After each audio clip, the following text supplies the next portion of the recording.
everyone? How are you all doing? Come on in, sit on down. It's time for another episode of the Truther Therapy Sessions, right on schedule. It's Sunday evening or afternoon or even morning, wherever you are in America or across the world right now. And thanks for joining me for this one. It's the end of the month. It's May 31st for me. We're about to go into June. And I'm feeling retrospective.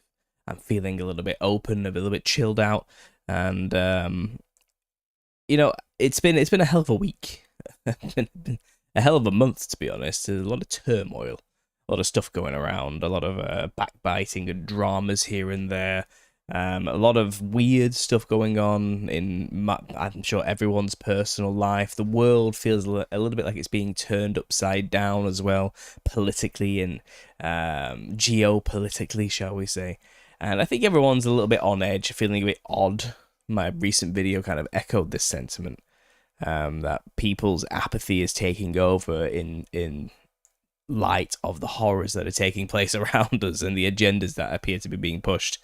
Be that a new pandemic of sorts or even just data centers being built, draining all of the water and resources of local areas, and just kind of the long march of the New World Order kind of putting final nails in its in our coffins, shall we say, or maybe perhaps our FEMA camp coffins. We're not too over exaggerated to begin with, but it's just an odd atmosphere, isn't it? And this is the Truth of Therapy Sessions, so I figured why not go back to basics again. End of the month, a bit of a catch up, and maybe open this up for a calling session as well. Now, this might get removed from the main title. If you listen to this live, you'll notice the title of the show does say call-in show in brackets at the beginning. If no one calls in, I'll just take that away after the fact. But I would like anybody who's interested, if you do want to call in today, just email me at UnderstandingConspiracy@gmail.com and hop on and get whatever's on your chest off your chest, because that's what I'm here for. This is what I do. This is what I started this podcast for. It's for you guys, the listeners, to have a sense of belonging and also to not feel quite so alone in your thoughts about some of the things you're kind of maybe stewing in, dwelling on, and getting a little bit worried about. And I got sent a few messages recently, and I've seen a few messages here and there recently that got me thinking. And gave me a bit of perspective, which I think I may have lost over the years of doing this, where it's just become normalized so much that even I sometimes forget what it was like to kind of discover these things for the first time, and the motions. And I try my best to articulate them as clear as I can, you know. But it's tough. It's tough because, again, I'm kind of been doing this for so long now that maybe I'm out of touch.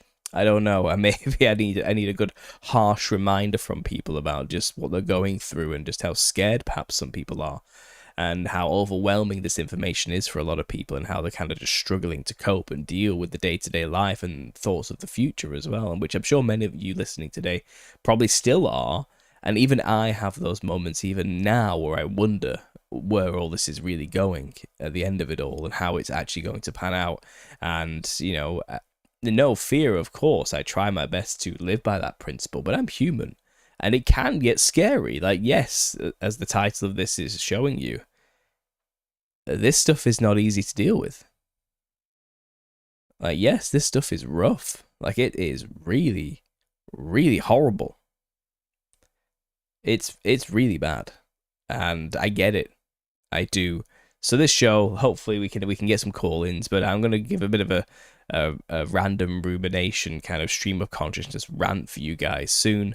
And then if anyone's interested, you know, they can send me an email in the meantime, and I'll check the emails, and then we'll get some people on to have a bit of a call. But let's just check the chat. Let's see who's here. I know this is a bit of a last-minute announcement 15 minutes ago that this show was happening, so maybe some people are still rolling in, and we'll catch on eventually. But we've got Claire here. Great to see you. Looks like you got your book. That's wonderful. Troll Corset, praise the kingdom of God. Amen to that. Shauna Rain, great to see you. Hey, Paul, beautiful Sunday here in Nebraska. All is bless. Hope all is good, bro. Yeah, Yeah, everything's okay. Like in my life, it's status quo, chugging along. But the everyday stresses of raising two children, two very young children, is taking its toll on my beard as it slowly turns grey. The usual stuff. But in terms of things to complain about, no, I wouldn't say so. I'm certainly not complaining about the kids, but it is stressful. I'm basically learning as I get older. And I've been doing this now for 4 years, the game of rearing children, and I've learned that basically about 60% of raising kids is just making sure they don't kill themselves. That's basically all you're doing. All you're doing is making sure they don't do that thing that will kill them, because they're dumb and they don't know what they're doing and they don't know they're in danger yet, So it's like constant blood pressure spikes when you see them about to like fall from a great height and crack their head open because they're just being dumb, and you've got to come in and say nope. And that's about 60% of the job. I would say the other, maybe about another 30% of being a parent is getting up from where you're sat down. And my knees are killing me and I'm sick of it. I'm sick of always having to get up from where I just sat down just to go deal with something. I don't sit down. This is it. This is my chance to sit down right now. Now they're in bed. It's just 4 years takes its toll. Eventually, you miss it. You miss sitting down, and you miss not constantly being spiked with cortisol and stress because you think your child's about to die. It was peaceful before. It was. But the remaining 10% of being a parent is the good stuff. It's all the good stuff. But I wouldn't trade any of it for the world. Don't get me wrong. But yeah, things are good here. Thanks for the shout out. Maybe my dad might. I don't know though. I asked him if he wanted to. Says, hey, your father's more than happy. I'm more than happy for him to call in. Yeah, absolutely. Let's go for it. Just email me at understandingconspiracy@gmail.com if you're interested. I'll send you a Zoom link, and all you do is click the link. And it takes you to a browser page where you can just go straight on as a guest. You don't have to log in or have an account or anything. And you're on. You're with me. That's it.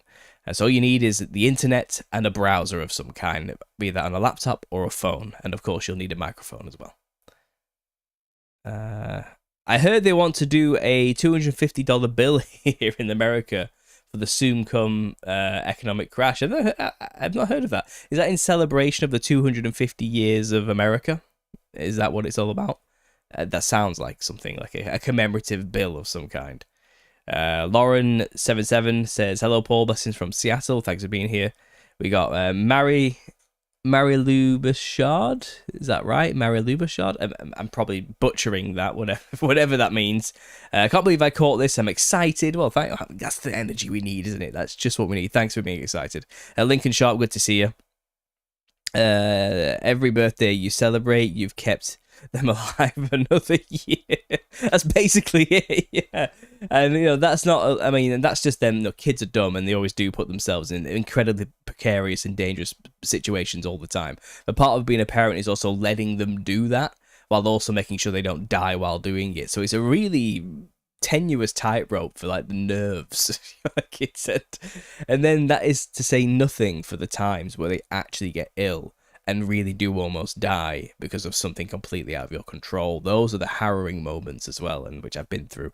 And it's just hospital visits and the rest of it, all that kind of stuff. It's just the fragility of it all and the blessings that could just be taken away, and you've got to really think hard about like enjoying every second of it, because this is it, it's being a parent is a wild ride, man. It's a wild ride. Hi, Paul in chat, says Old Word Micmac. Thanks for being here. We got Gary Nagy with us as well. Sounds like what God has to do with us, basically. Yeah. I will say, having kids definitely gives you that perspective. I'm not saying I have the perspective of God or anything. I'm not going that far. But that whole idea of how a father has to kind of keep the children alive and stop them from doing the thing that's killing them is very much, you know what I mean? I can empathize a lot more with that now. No, yeah, I can. I get it. Hi, Paul. Grateful for these sessions. Says we ain't having it. Much needed. Well, I'm glad you're getting something out of this. I really am. Once you have children, you never have peace of mind again. No, that's gone. But it comes with its own perks. It really does. It does. It's indescribable. We've got Julie Marie. We've got Amelia. We've got some familiar faces, some new faces. Wonderful Life says, greetings from Colorado. Thanks for being here. Big blessings, my good chat. And yes, I believe so, Paul. The anniversary for the USSB Day. Sir with Donald Duck on it. Donald Trump's going to be on it. Absolutely is. That makes perfect sense. This is how God has to handle us. Yeah. In Sweden, the government has stolen the upbringing of children. Hey, you know what? Troll course, it's everywhere in Europe. No one's free from that. It's up to us to, as parents, to do everything we can to say, no, screw you, we own our children. Well, own. They're our children, not yours, I guess is what we're trying to say. Because the government certainly likes to feel like they own your children. Absolutely. Hey, Paul, when is the Nephilim Look Like Clowns 2 coming out? Soon. It's going to be out this year. I'm thinking maybe the fourth quarter at latest. Maybe the third quarter, if everything goes really well. But it will be this year. Definitely this year. I am on 67,500 words. And I wrote 1,600 last night, discussing the land of dragons and China, and I've been going through the history of China and the dragon mythos and symbolism and how prolific it is over there, and kind of setting the scene for what's to come, talking about the North of Asia. I've done South Asia and Southeast Asia, and now I'm going into North Asia and going to go through Japan, Korea, the Philippines, kind of go into China, Mongolia, do the whole Russian region as well, and go across the steppe up there to the shamanism up there as well. Maybe make my way a little bit further back down across into the Middle East, kind of box that off, and then that will be done. And that shouldn't take too long with the pace I'm going, to be honest. And I think much of what was covered in South Asia and Southeast Asia translates, and you're kind of repeating yourself when you get to North Asia, because there's a lot of Buddhism. You got Tibet as well, and Tibet, the flavor of Tibetan Buddhism is quite unique compared to Southern Buddhism. If you get into it, there's like stylistic differences and very Nephilim-esque features that go throughout the demon iconography, as well as obviously the Onis of Japan as well, and a lot of the dragon masks and the gods of Chinese, and you get Shintoism as well, and the Tao, and they have their own odd philosophies on what a god is, but they certainly show in their iconography the same pattern and the same designs as you see in the surrounding regions when it comes to what they do explicitly refer to as man-eating giants that once roamed the land. So I'm kind of piecing all that together right now. Then once that's done, it'll just be the Oceanic region, which is Papua New Guinea, Australia, New Zealand, and I think that will be pretty succinct. I don't think that'll be a long one, because they are quite an isolated region. There's not much variation in belief systems on those small archipelagos and those islands, so it should be pretty easy to write an essay on each country and just kind of have that done as a relatively short chapter compared to all the rest I've done. But that'll be pretty much the book finished, because after I've finished off boxing off that element of the book, which is looking at all the ancestor spirit worship cultures and demon iconography on every single place and drawing that parallel of the clown-like features, all I have to do is finish the second half of the book, and I've written that already, which is all about the pop culture stuff, you know. But I have literally maybe one or two chapters left in that section to do, which will just be an essay on each, which is about the clown in media, music and art and film. And the fashion industry and stuff like this. So that shouldn't, with the pace I'm going, I'm aiming for about 90,000 words, so I have about 25,000 more to go. If I can box off 1,000 words a night, then I could technically get the book finished in 25 days, you know, and then the proofreading process on top of that. And the audiobook reading, which is a part of the proofreading process, could take a month to 2 months. So we're estimating, best case scenario, 3 months' time. But that's just if everything goes absolutely perfect and I can find the time to box off all of that perfectly with no problems whatsoever, no sicknesses, no illnesses, no distractions, no days off here and there, or no other prior commitments, just no completely unimpeded. 3 months would be wonderful, wouldn't it? But let's just say 4 or 5 months more realistically. So there we go. That's there it is. There it is. The book cover is practically designed, but maybe that might take a week or two to really master and box off. So there we go. I hope that answers your question. I know a lot of people have been patient with me. I know it's been 2 years since the book was published, and obviously a lot of people who supported me in the beginning on GoFundMe were promised both volumes as a thank you, for giving those early pre-order donations to get this whole thing rolling. And I will fulfill that promise. You will get your combined volumes 1 and 2 copy once it's complete. I have the list, I have the addresses, I've got it all there on a file, and those who wanted volume 1 have got that, and they're happy just to have volume 1. That's already done and dusted, and I've still got a handful of people who are waiting for the final volumes, and you've been patient with me. I appreciate your patience, and it will get done very soon, and that'll be done. That'll be the work done, boxed off, there in the world. And hopefully it will spark the imagination of many more people to come in the future as well. But it's there. Yeah, so I hope that answers your question. Go-Kart, thanks for the super chat. Hello, God bless everyone. Thanks for that. Any thoughts on the made UFO event over the World Cup? That's an interesting point, isn't it? I can see that. I can see that being the event where it all happens. Because that literally is the whole world has its eyes on it. And it's funny, football to me, we call it football, you call it soccer, I assume, wherever you're from, but football to us in England is like a big deal. It's like the tribal warfare that takes place over football in England is ridiculous. The rivalries between cities, which are right next to each other, which are practically the same place when you really get down to it, they hate each other based on this football teams, and me me being who I am, and I've never made no secret of this. I've said this before. I really, really, really don't care about sports ball. I just do not care. I have never cared. I have no passion for it whatsoever. I am not interested. Never have been interested. Do not understand the appeal. It's the last thing on my mind and always has been. And my dad tried. My dad really tried to get me into football as a child because he himself is a devout Burnley fan who hates Blackburn and the rest of it, And it's just this. And the thing is, we don't even live in Burnley. I don't know why. It's such an odd situation. It's from South Shields in Newcastle originally. I think they lived in Accrington for a short time. How they ended up, I don't know. It doesn't make any sense. But he tried, and I just couldn't get into it, and much to his disappointment, I'm sure. But I just grew up to say, no, I want to be an artist instead. I don't care about this. Anyway, that being said, I look at, today, for example, Arsenal.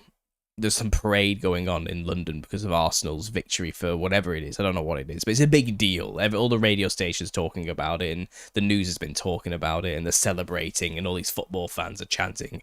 And I was watching them, thinking, what a waste of energy. What an absolute waste of that male drive for meaning, being a part of something bigger than themselves type of attitude, you know what I mean? Like this tribalism, this innate kind of pent-up aggression that the male has to contend with, that men have to kind of master.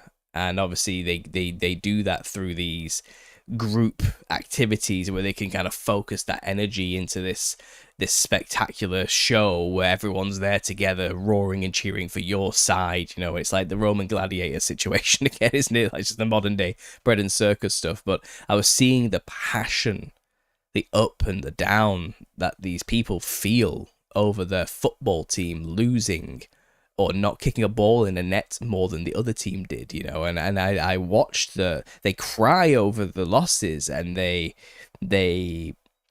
team's victory is their victory, and they have this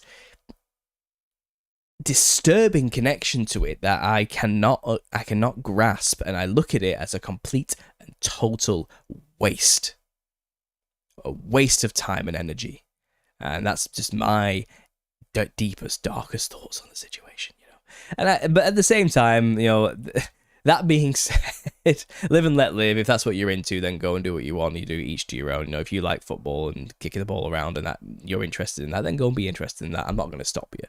But if you want to know my opinion, you're not going to like it. Okay, that's basically it. And maybe there's some football fans listening right now are like, no, screw you, Paul. I'm unsubscribing. Fine. Do it. I don't care. Yeah, it's not going to change my opinion on the matter.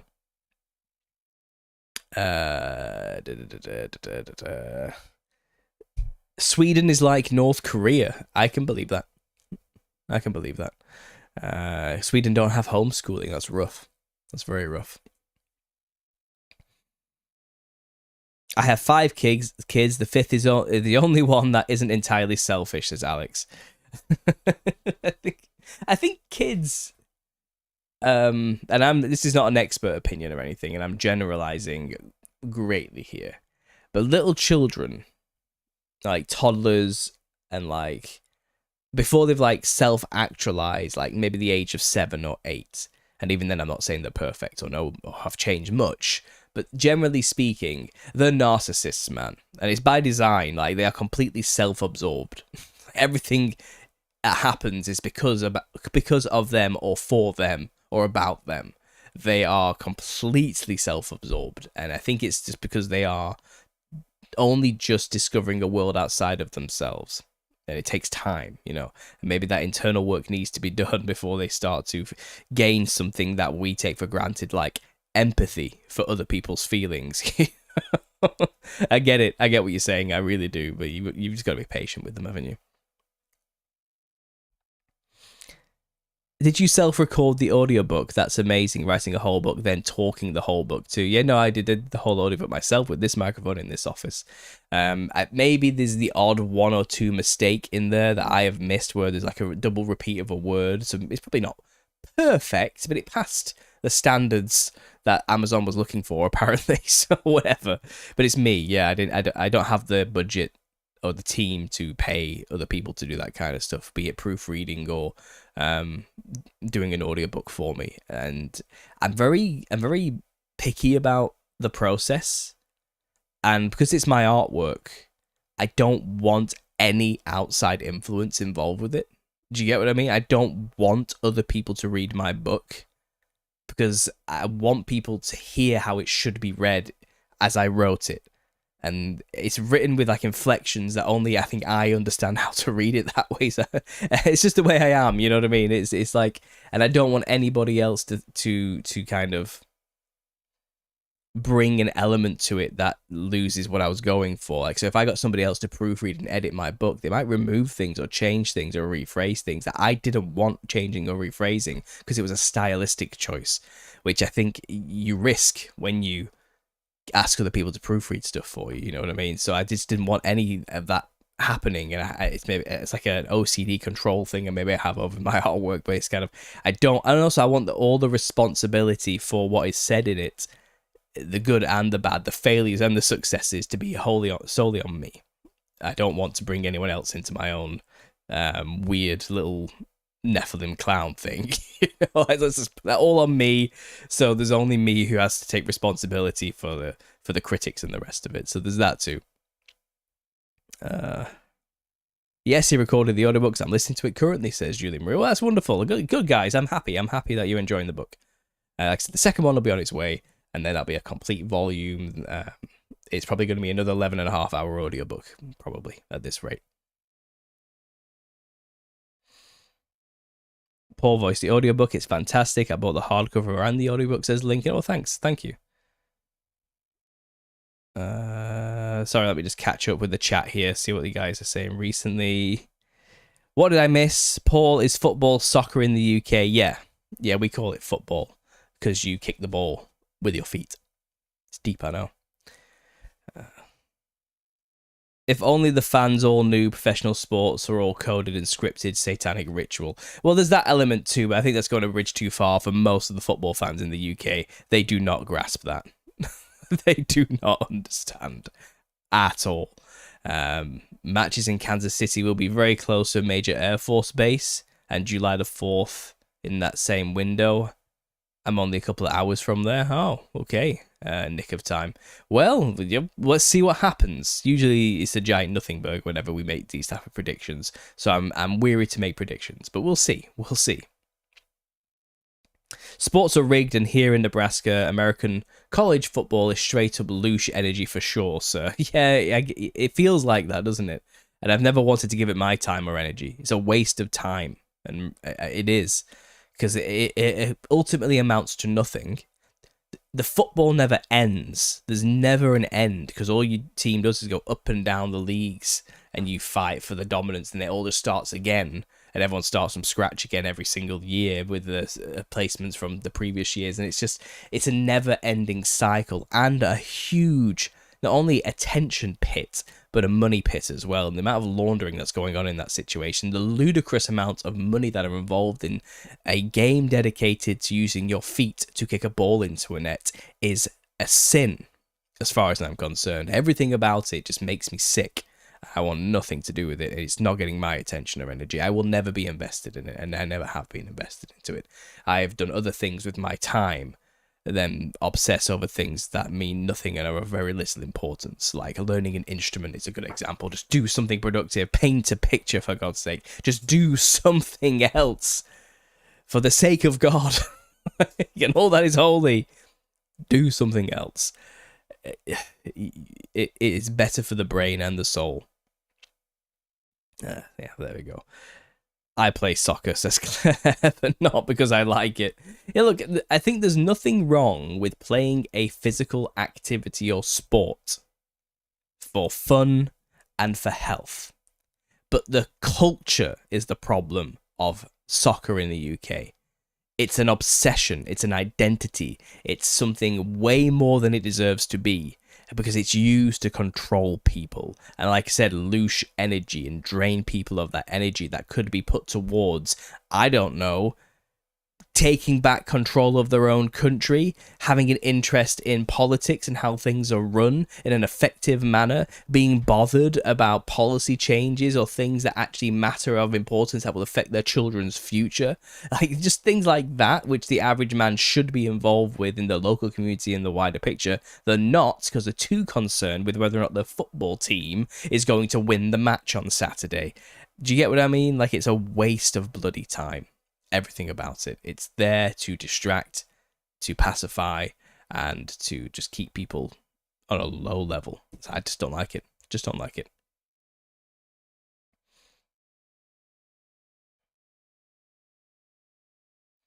Yeah, FIFA. And then there's the video game industry with FIFA and the endless cycle of FIFA as well. Football Manager and the rest of it.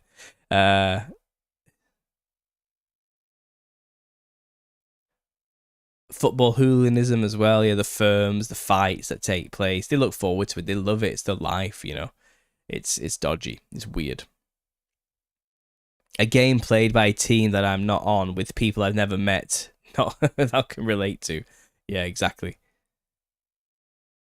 Okay, wait, guys. Professional sports are bad, but I think it's fine if younger people at schools and stuff play sports, right? Yeah, of course. Yeah, of course. No, don't worry about it. Sports in themselves are healthy, they're good, they're fun, and they are what they are. But never lose sight of the fact that it's just a game. And never let it become something way more than just that in your life. It's just a suggestion. Okay? I mean, there's nothing wrong with being a professional in something, either. It's the industry, the system, and the infrastructure in place, and the people running up these things, the money people that have corrupted it and use it for their advantage. But in and of itself, no, it's not evil. I'm not saying that, but I don't like the culture surrounding it. That I guess that's what I'm trying to say, you know. But it's the same with any. It's just sports ball in general, isn't it? It's just one of those things. I've pissed off so many people already just saying this. I know I have. I couldn't help myself. Now let me just quickly check something here. Let me just check the docs, YouTube live control panel. See how many people we have in. I'll just select the stream. It gives me a bit of feedback. 128, that's a good number. So guys, if anyone wants to call in today, just to maybe get some stuff off their chest, if they're worried about something, if they've got a particular theory or idea they've heard, they want some feedback on, call in. and let's have that conversation. It can be a quick one, it can be a long one. It is what it is. This is a loose show, you know. Just email me your interest and your topic at understandingconspiracy@gmail.com, and we can get it arranged. And I just send you a link, and you hop on, and it's done. It's easy, it's quick, it's painless. You don't have to do anything else. You just click a link. So if you would like to join for a call-in session, just email me, understandingconspiracy@gmail.com.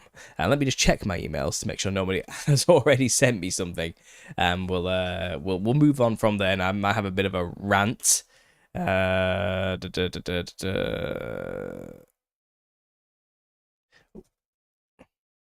Okay, Joe, see your email and you've sent me your phone number. I don't need your phone number. I need you to have an internet connection and a browser so you can hop on a Zoom call. But just before I do that, your message literally just says thoughts.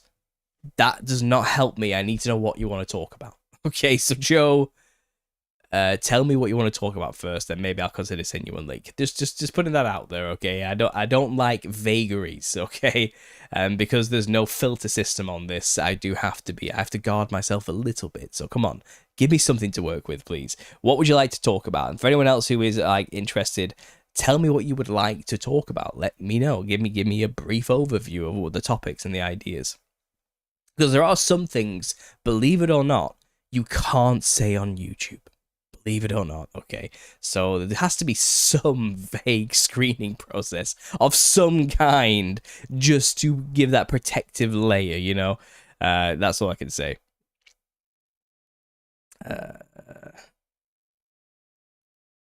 Can we talk about Eric Dubay topics? Well, like flat Earth and things like this? Well, yeah, I guess. Yeah.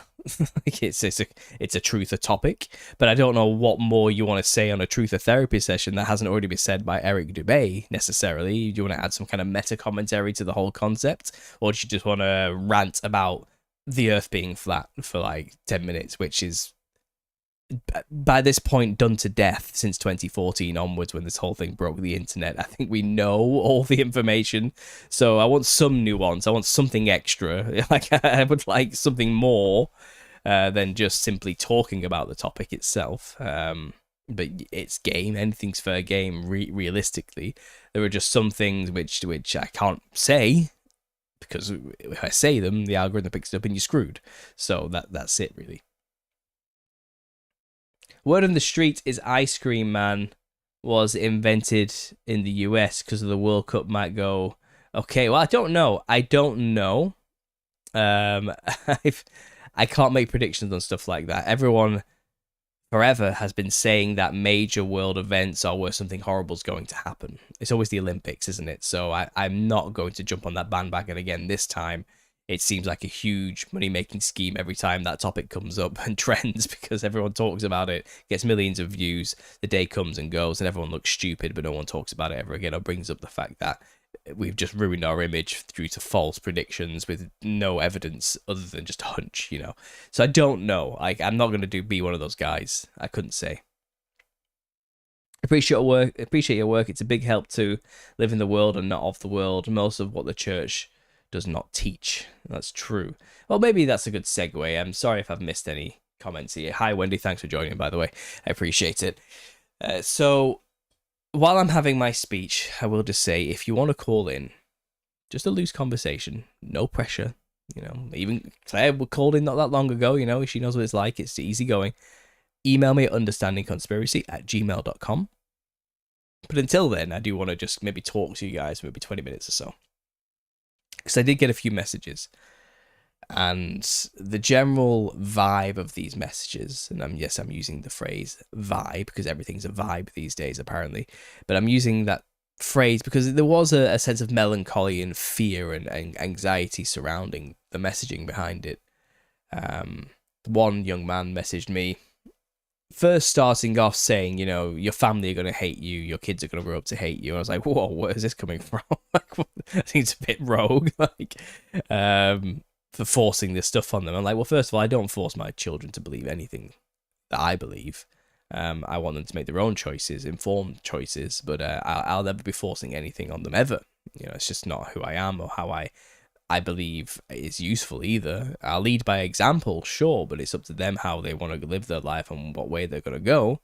I'm open to making their own choices all throughout, you know, and having their own journey of discovery, because I think you should always be weary of things like unearned wisdom. I think they should earn it, and then have a deeper appreciation for it in the long run. So I kind of explained that to him roughly. I said, but I got to the gist. It's like, well, what's really going on here, you know?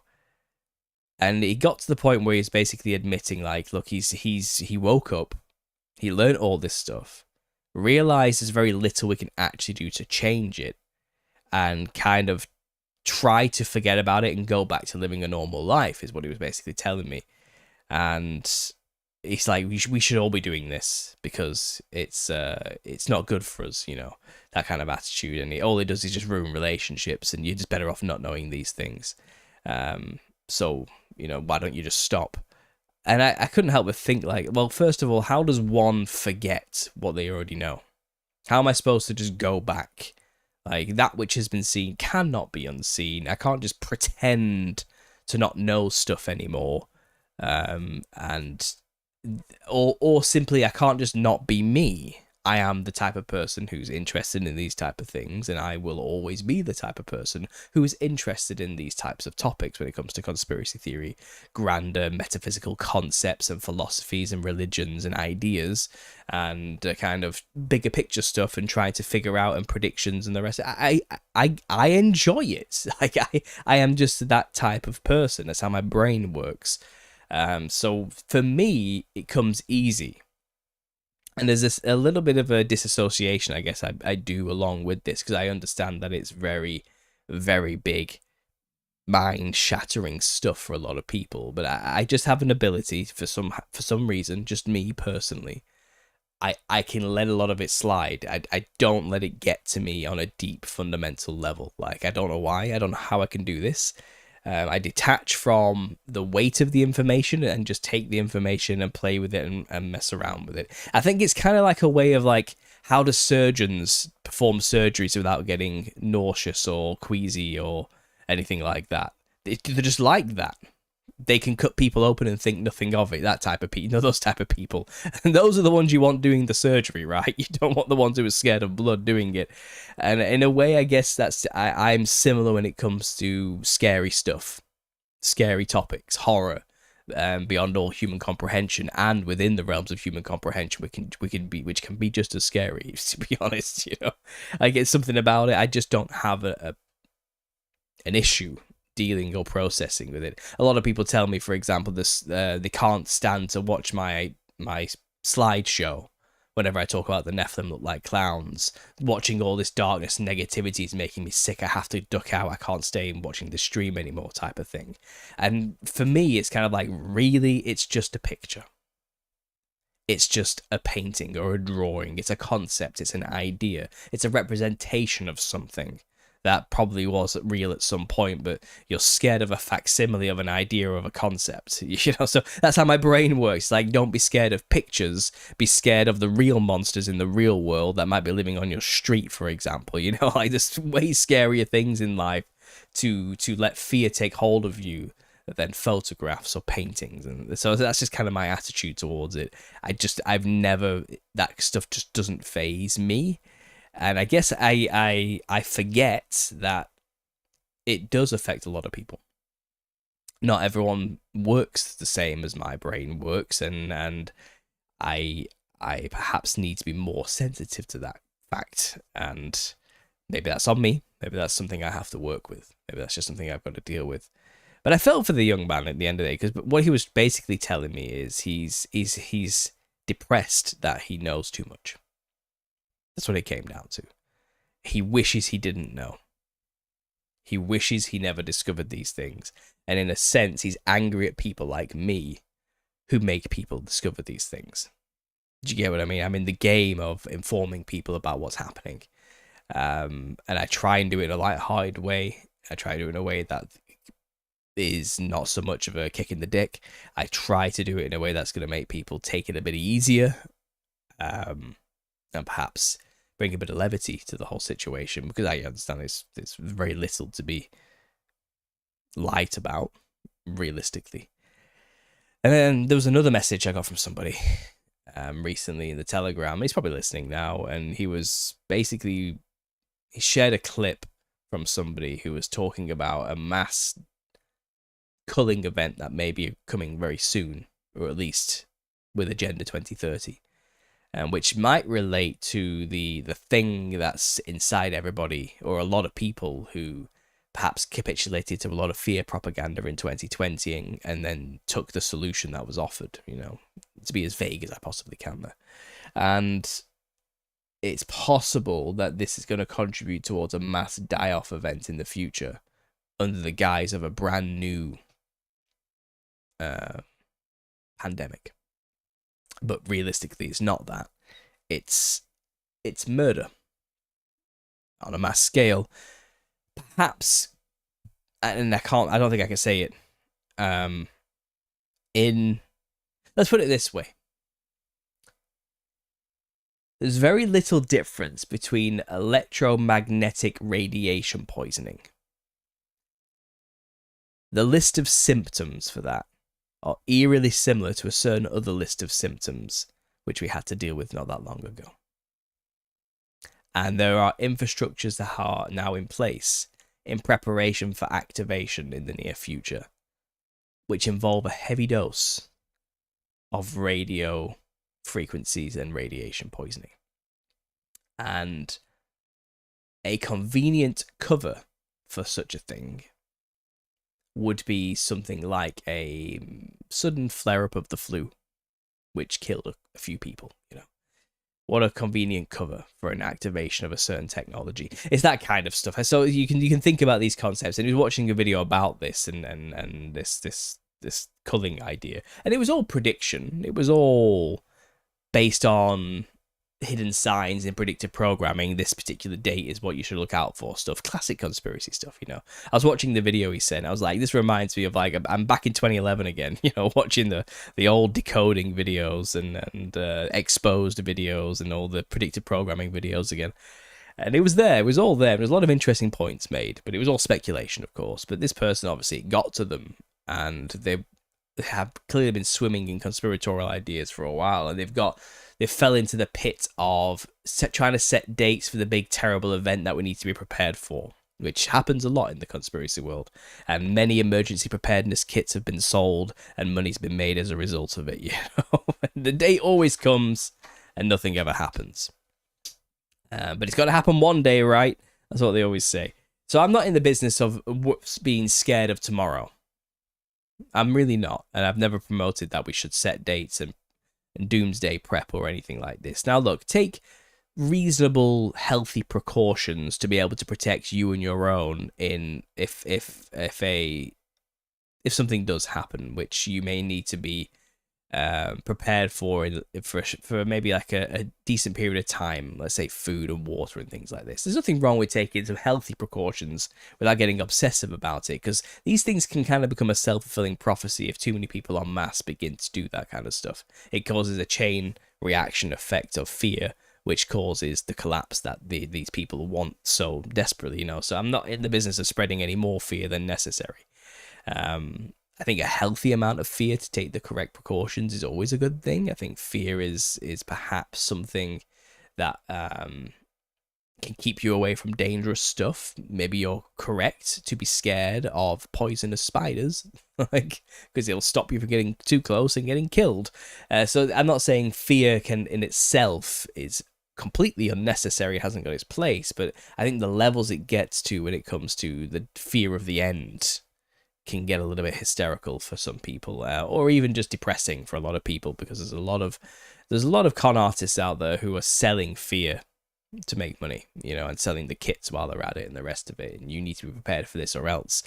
And I'm just not in the business of doing that. There's no sponsors on this channel, if you haven't noticed. I'm not selling you some kind of herbal supplement or any emergency preparedness kits here, or anything. I don't sell anything on this channel other than my own product, which is my book, which I wrote and I made the adverts for, and I have my music if you want to go and listen to it. But it's big business, so I tend to never go into that. But this person was asking legitimate questions. It's like, well, I am scared. I don't know what's going to happen. Shouldn't we be preparing in some capacity? And he's saying things like, I empathize, I understand the whole give it to God thing, but at the same time, I struggle to actually live by that, because what appears to be around the corner or is coming is going to be absolutely horrific and terrifying, and I think living through that time is going to be hard and brutal, and mentally, perhaps he's not prepared for that or ready for that, and really wishes it wasn't going to happen, or in some way wants to be. It's a case of I really wish I didn't know this stuff again. It comes down to that. If only we could just go back into the Matrix and forget, forget that the stake isn't real, like that kind of thing. Like, and I empathize with the attitude, I do. But no one said this stuff was going to be easy. And no, I don't have some lovey-dovey easy solution for you or something to soothe your soul necessarily. Look, the harsh reality is, yes, it's shit. And something's got to give eventually, and it's not going to be pretty. I'm not trying to be a black pill doomsayer. I'm just giving you the harsh truth here. Truth hurts, man. It's in the title. It's not good. And I'm sorry. I'm sorry. I don't have better news, unfortunately. But it's one of those things you kind of have to understand. It has always been the case. The world has always been this corrupt. You're just aware of it now. Big sweeping changes, disasters, deaths, genocides, wars have always happened throughout history. We've just been insulated from it in a bubble for the past maybe 60 to 50 years since World War II, where we think that kind of stuff is never going to happen again because of progress and the lies of all the rest of it. And the gilded cage has been built around us since. But the reality is the internal refrain of mankind has been war and death and famine and pain and suffering. You're just aware of it now. The flood is always coming. And yes, you should be prepared mentally and spiritually, and possibly physically in many ways, for that eventuality. Always. But you're never promised tomorrow anyway. You could die the day before the apocalypse kicks off, before the war kicks off, before the missiles drop, and you'd miss the whole thing. You'd have no idea. And it could be something mundane. You tilted a bit too far forward and tried to tie your shoelace and bumped your head on a curb, and that was it. Okay? Who knows what's going to happen? You have no idea. So why live in fear perpetually of tomorrow, of the next day? It's not fruitful. It's not useful.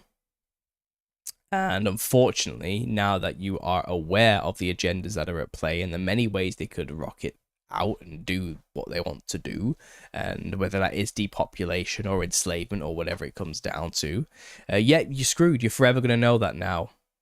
You're not going to be able to forget, and you now have to adapt and live your life with that in the back of your mind forever. You are. That's it. I know it's not kind advice, but it's realistic. Deal with it. That's it. Just like people who lose children have to deal with it. Just like people who suffered horrific abuses have to deal with it after the fact. Just like people who are PTSD suffered through war and trauma, when they get back, they have to deal with it. You just have to get on and carry on. This world, this life in the flesh, is a process of suffering, unfortunately. As we age, we get weaker. Deal with it. That's it. That's literally what it comes down to, unfortunately. And I want to share some biblical passages with you to kind of explain the even the most godly of men, even those who wrote scripture that we rely upon for wisdom and knowledge, went back and forth on this. Even they found it difficult. Very difficult. But had days of joy and days of sorrow, particularly Solomon. And we're going to look at Proverbs and we're going to look at Ecclesiastes to kind of show this. And if I just bring up the thing first. I got an email there. We'll come back to the email in a second. But if I bring up Proverbs 3, and we'll just read this to you. Okay, so I'll share the screen. So, my son, forget not my law, but let thine heart keep my commandments. For length of days and long life and peace shall they add to thee. Let not mercy and truth forsake thee. Bind them about thy neck, write them upon the table of thine heart. So shalt thou find favour and good understanding in the sight of God and man. Trust in the Lord with all thine heart, and lean not unto thine own understanding. In all ways acknowledge him, and he shall direct thy paths. Be not wise in thine own eyes. Fear the Lord, and depart from evil. It shall be health to thy navel and marrow to thy bones. Honour the Lord with thy substance, and with the first fruits of all thine increase. So shall thy barns be filled with plenty, and thy presses shall burst out with new wine. My son, despise not the chastening of the Lord, neither be weary of his correction. For whom the Lord loveth he correcteth, even as a father the son in whom he delighteth. Happy is the man that findeth wisdom, and the man that getteth understanding. For the merchandise of it is better than the merchandise of silver, and the gain thereof of fine gold. She is more precious than rubies, and all the things that thou canst desire are not to be compared unto her. Length of days is in her right hand, and in her left hand riches and honour. Her ways are ways of pleasantness, and all her paths are peace. She is a tree of life to them that lay hold upon her, and happy is every one that retaineth her. The Lord by wisdom hath founded the earth, by understanding hath he established the heavens. By his knowledge and depths are broken up, and the clouds drop down the dew. My son, let not them depart from thine eyes. Keep sound wisdom and discretion. So shall they be life unto thy soul, and grace to thy neck. Then shalt thou walk in thy way safely, and thy foot shall not stumble. When thou liest down, thou shalt not be afraid. Yea, thou shalt lie down, and thy sleep shall be sweet. Now, I sleep like a rock. My wife will tell you, she's very jealous. At the end of every day, I lie down, I close my eyes, and I'm asleep. And I do not let anything stop me from sleeping. Nothing troubles me and keeps me up at night. No matter how horrible the research gets, no matter how much I'm viciously attacked or false accusations or dramas are accused against me falsely for whatever reason, or no matter how hard life gets or family or money worries get involved, no matter how much I know or how much suffering comes into my life, I sleep. Because I have this understanding that, well, I fear the Lord first, and I understand that he loves us. He has a plan. And wisdom really is fear of the Lord. And understanding that not to forget his law. That he established the law. He establishes all things in creation. And, depart from evil. Be not wise in your own eyes. Do the best you can to be good to others. Just the basic 10 Commandments stuff, that is the beginning of wisdom. Just love the Lord God with all your heart and all your soul. And that gives you a peace. That is wisdom. Knowing that, getting to that point where that's all you need, you realize that that's what you need to do to have a happy life, really helps. It really does. That's my first bit of advice. But this is written by Solomon. Most of Proverbs was, I think, like from 1 to 7 was written by Solomon. So they think. And here he was like praising the Lord. Wisdom is wonderful. happy is the man who has wisdom, is what he's saying here, you know, and rejoice in the wisdom. The fear of the Lord is the wisdom, and with this wisdom and this understanding, you can sleep peaceably at night and walk upright in the world and have abundance in life because you put God first throughout all things, and he will reward you thoroughly. And rejoice in this, knowing that you have God on your side, because you do not rely on your own understanding and wisdom, but on God's wisdom and understanding, that he has a plan for your life and you're safe and assured in that. And it's an exaltation of wisdom and understanding that don't let it be a burden onto your neck. Don't let it weigh you down. Let it be a boon to you. Let it rise you up.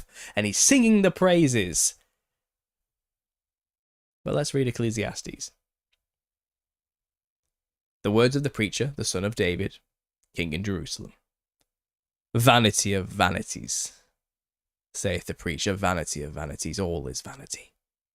What profit hath a man of all his labour which he taketh under the sun? One generation passeth away, and another generation cometh, but the earth abideth forever. The sun also ariseth, and the sun goeth down, and hasteth to its place where he arose. The wind goes towards the south, and turneth about into the earth, into the north, and whirleth about continuously, and the wind returneth again according to his circuits. All the rivers run into the sea, yet the sea is not full. Unto the place from whence the rivers come, thither they return again. All things are full of labour. Man cannot utter it. The eye is not satisfied with seeing, nor the ear filled with hearing. The thing that hath been, it is which shall be. And that which is done is what which shall be done. And there is no new thing under the sun. Is there anything whereof it may be said, see, this is new? It hath been already of old time, which was before us. There is no remembrance of former things, neither shall there be any remembrance of things that are to come with those that shall come after. I, the preacher, was king over Israel in Jerusalem, and I gave my heart to seek and search out wisdom concerning all things that are done under heaven. This sore travail hath God given to the sons of man to be exercised therewith. I have seen all the works that are done under the sun, and behold, all is vanity and vexation of spirit. That which is crooked cannot be made straight, and that which is wanting cannot be numbered. I communed with mine own heart, saying, Lo, I am come to great estate. I have gotten more wisdom than all that have been before me in Jerusalem. Yea, my heart had great experience of wisdom and knowledge. And I gave my heart to know wisdom and to know madness and folly. I perceived that this also is vexation of spirit. For in much wisdom is much grief, and he that increaseth knowledge increaseth sorrow. Now that's worlds apart from what he wrote in Proverbs. Happy is the man who finds wisdom. Happy is he, you know. Is it 13? The man that getteth understanding. Oh, he's so happy with all this wisdom and understanding. Go rejoice in it. And then, you know, for much wisdom is much grief, and he that increaseth knowledge increaseth sorrow. So Solomon was also a little bit bipolar on this situation. And if you're ever down about knowing the truth, or knowing too much, or having too much wisdom, or having this I wish I didn't know type of attitude, take solace in knowing that Solomon was doing his own truth of therapy session stuff here. Like, he was also explaining how it's ups and downs, man. One day you'll be happy about the situation and knowing things will be a benefit to you and great, and you'll be thankful that God showed you the truth. Other days you'll be pissed off and angry that you knew all this and you wish you didn't know because it's bringing nothing but pain and depression and suffering into your life. Yes, even the most brilliant, wisest king in all of history still had the same problem. You're not alone. You're not unique in this. There's no new thing under the sun. That which has been before, and that which is to come will be forgotten, just as it was previously before you came. You know, it's just an endless cycle. That's kind of how this works. That's existence. We don't live long enough to learn from our mistakes, and we are always forgotten from previous generations onto the next. And the internet might change that a little bit, But if we're in the little season, then it's a short time now anyway. In regards to that, it doesn't matter if we learn from our past mistakes now or we document enough for the future to remember, because we don't really know how long a season is, do we? And we don't even know fully what time we're in necessarily either. So it's a complicated one, which is why, again, it's all just vanity. It's all vexation of spirit. There's no point in chasing after these things necessarily as though they are the virtue in of itself. The virtue comes fundamentally from a fear of the Lord first, and the peace comes from Jesus Christ in his work, his completed work, and in what comes after this life, not a reliance on the flesh or a fear of the pain of suffering in this world. You're going to suffer, and death is not pleasant. I'm sorry. Deal with it. That's it. That's all it comes down to. It's that's all you can do. Yeah. So I'm going to take a quick break. I'm on the hour now, and when I come back, I'll answer emails and I'll see if anyone does want to call in. If you want to call in, here now's your chance. Send me an email at understandingconspiracy@gmail.com, and we can have a bit of a chat, or maybe not. If not, I'll just rant and answer questions on the chat for the next hour or so instead. But in the meantime, I am going to play a song for you, my newly reinstated album on Spotify, because for some reason it got all taken off. Apparently, it thinks that I have bot views on listens on my channel on Spotify. I think it's confused how in 3 months I managed to get 32,000 listens, not realizing I have my own advertising platform here on YouTube by just telling you guys that it exists. And I think because I'm a small creator, it just flagged it as suspicious and removed everything. So I have had to fight that, reinstate it, get it all back up, and it is now. And from this album, I'm going to play Living Water for you guys, and I'll be back in 3 minutes. So enjoy this one, and get those emails in if you want to call in, guys, okay?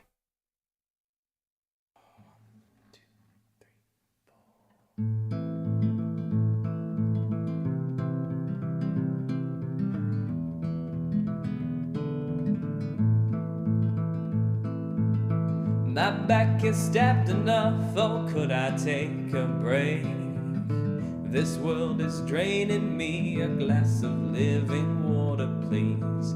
My eyes are aching now, oh, could you take this beam? The abyss stood back and laughed, I remember all your past. I sing to heaven, please deliver me.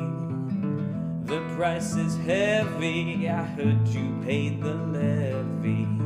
I sing for peace, now don't look down on me. Can't a man dream? That's a lovely building, oh, is it built on feelings? When it falls, you can crawl, grab his hem and don't let go. I see on the telly, the gospel is the belly, forever feeling empty, the bread of life is always free. Well, I sing to heaven, oh, please deliver me.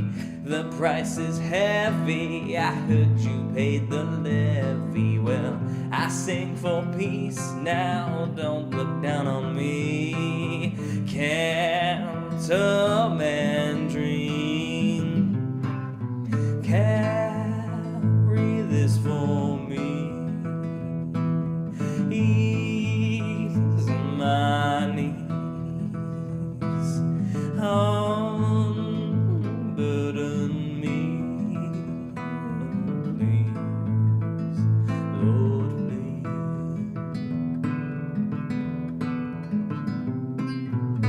My back is stabbed enough, oh, could I take a break? This world is draining me, a glass of living water, please. My eyes are aching now, oh, could you take this beam? The abyss stood back and laughed, I remember all your past. I sing to heaven, oh, please deliver me. The the price is heavy. I heard you paid the levy. Well, I sing for peace now, don't look down on me. I need to sleep, can't I dream?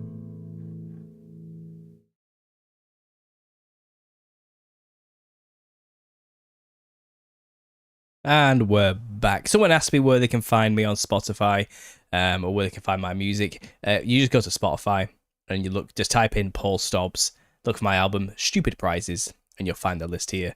But also within this, I do have, if you just go on my name, you'll find that I also have a single called The Plan, which is written for my wife. It's a love song for my wife, so go listen to that as well. I do have other music on there as well, and more music will be going on there as the years roll by and inspiration comes to me, and I feel the urge to just pick up the old guitar and record something on here. Everything you listened to on there was recorded in one take, live, just by me with the guitar. There's no editing involved, really. I think in New Age Hippie, I did add a bit of a weird trippiness in the middle, like oscillating back and forth. That's it. Just for effect, you know. But there's no layering in any of my music if you're interested. So go listen to that on Spotify. Just something extra for you guys there as well. And also, if you're interested, everything I do is in podcast format. And you can listen to everything on here, and I think on Spotify actually all comes with video as well. So go and check that out. Everything I do is in podcast format. We've got a nice 4.7 stars there, which I'm quite happy about. 71 reviews so far, and I'm on anywhere you get podcasts as well. A bit of advertisement in the middle there for you guys. I just thought I'd throw that out. So let me just quickly where is it? Webcam. There we go. We're back. So yeah, I don't need this. Let's take that out and let's check the chat. So Mexico having some volcanic activity. The earth is shuddering. You know what? I got on the whole volcanic activity hype for many years back in the day. I used to listen to Suspicious Observers, the YouTube channel, who's very big now these days. I knew him when he was small, you know. But he used to always talk about all the weather everywhere and the volcanic activity. It has been going on forever.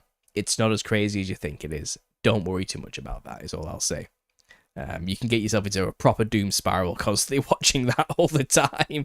But believe it or not, volcanoes and earthquakes do erupt and go off very often and have done for a very long time, especially in the Ring of Fire area. Time is flying for sure, it sure is. Of course, time is speeding up, so whatever you want to get done, you better get it done. Well, yeah, I think it feels like time is speeding up, doesn't it? It does. I get that sense as well. It feels like no time has passed at all before I'm doing another show, another truth therapy session. It's Sunday before I know it, and I'm here doing this, and it's just, I'm just busy all the time. I think that's what it is. Like I don't have time to be bored. And time flies when you're having fun or when you're otherwise preoccupied. And I think that's all it is. I just have more... When you're a child and you have nothing to do, time does go a little bit slower, doesn't it? And I think that's all it is. Maybe it's just that. Maybe that's all it is. Maybe we don't have to look too deep into it.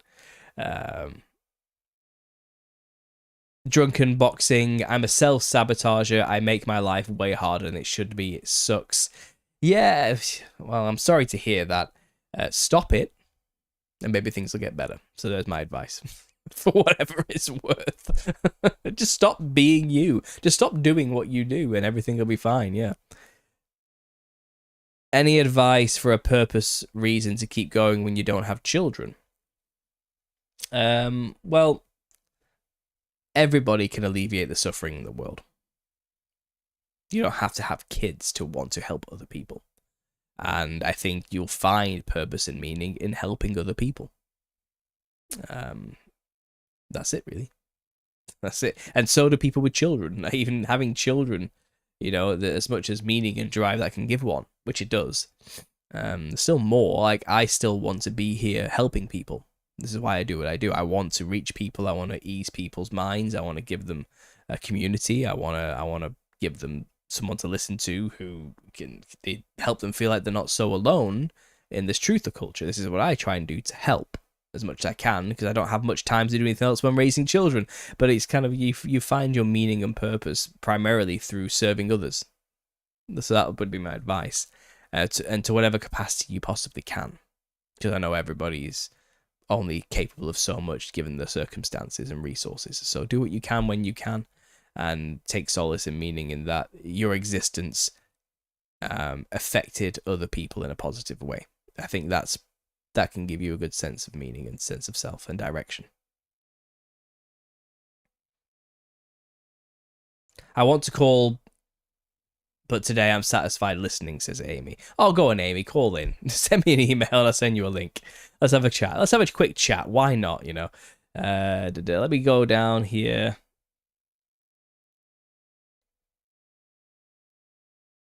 I have two godsons I want to adopt, but certainly single. I'm worried I'm known to authorities because I did quite a few protests, I see.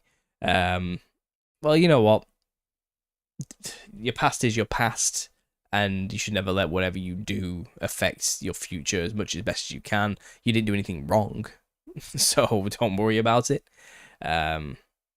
And if you want to adopt your godsons for whatever reason, there's things you can do to take steps to make that happen, I'm sure. Right, let me just quickly check my email. Sorry, guys, I got distracted there. I think I did get... Someone sent me a message here about something. I just don't want to miss it. Oh, Beck from Oz has sent me a message. I'm going through the book 1984 with a fine-tooth comb.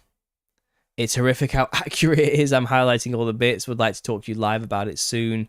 Just woke up, so not today. All right, yeah, no, Beck, we can talk about the 1984. It's been a while since I read it. I read that when I was at university, so 10 years ago. Longer than that, actually, 12, 13 years ago. I'm showing my age now, aren't I? But I remember it. I remember most of it. Yeah, we can talk about 1984. We certainly can. Yeah, let's do it. It's a bit of when you first read it, it's a bit of a mind blower, isn't it? I'm not gonna lie. It's an over exaggerated caricature of what we're practically living under. It's more of a doom and gloom version. The world we live in has a lot more bright colours and flashy things than the 1984 world. I'll say that. And we're not all drinking gin, are we? I'll say that too. But we all have. There's more variety on the alcohol selection in the real world. But yeah, Orwell was definitely it was a warning more than anything, or possibly a script. I'm not totally sure. Following on Spotify, thank you, that's wonderful. So someone else did also leave me another question in an email. Let me just quickly get this up.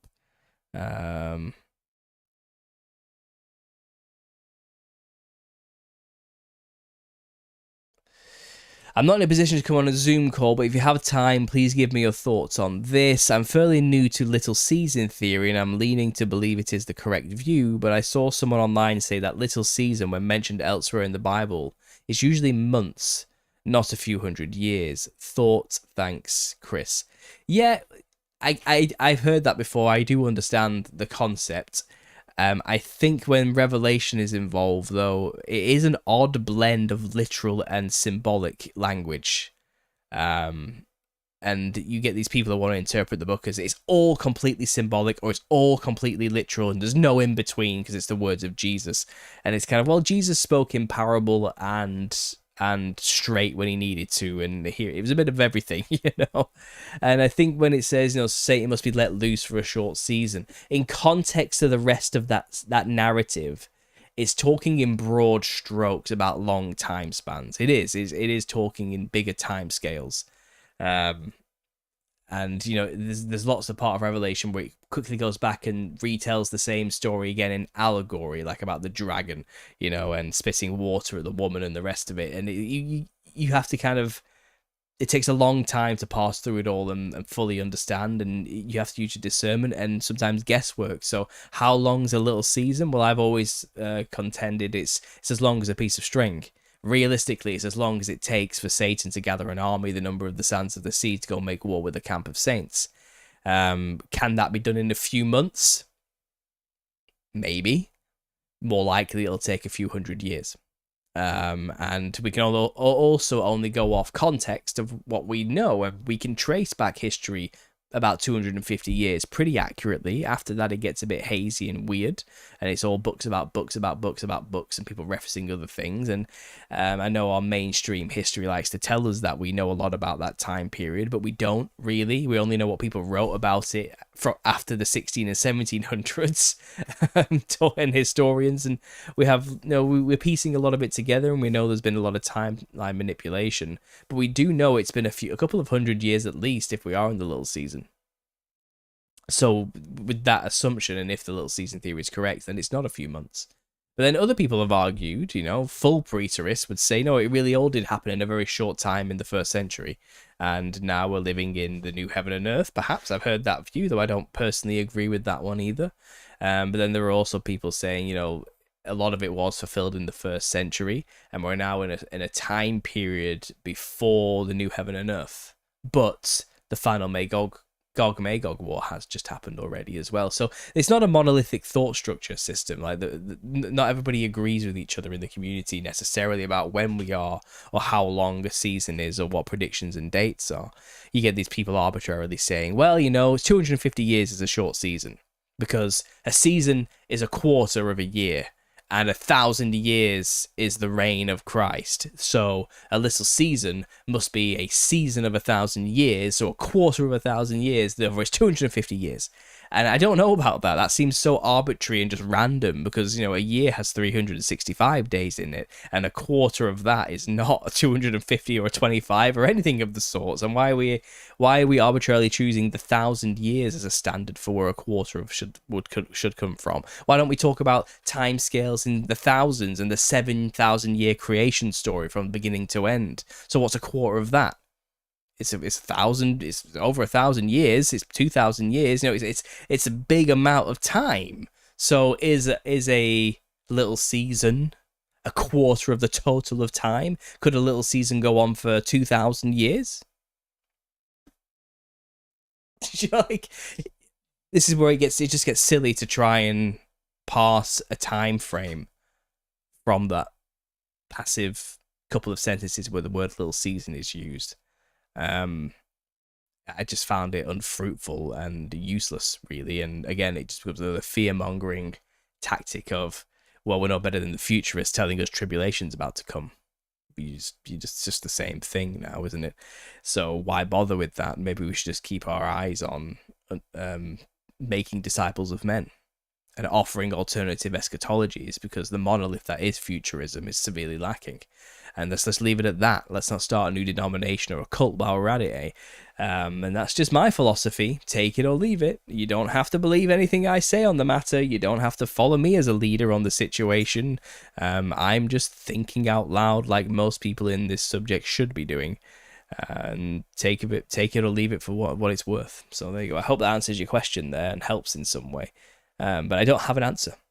I don't have definitive answers on that. And be wary of anyone who tells you that they do. Okay, let's go back to the chat here. Amen, Paul. Share your experiences. Only someone without children will ask such a question. Well, yeah, that's what he said, isn't it? I don't have children. I don't understand what that's all about, June. So maybe I'm missing something. Obviously, that's why I asked. I did say I didn't have children. Exactly, yeah.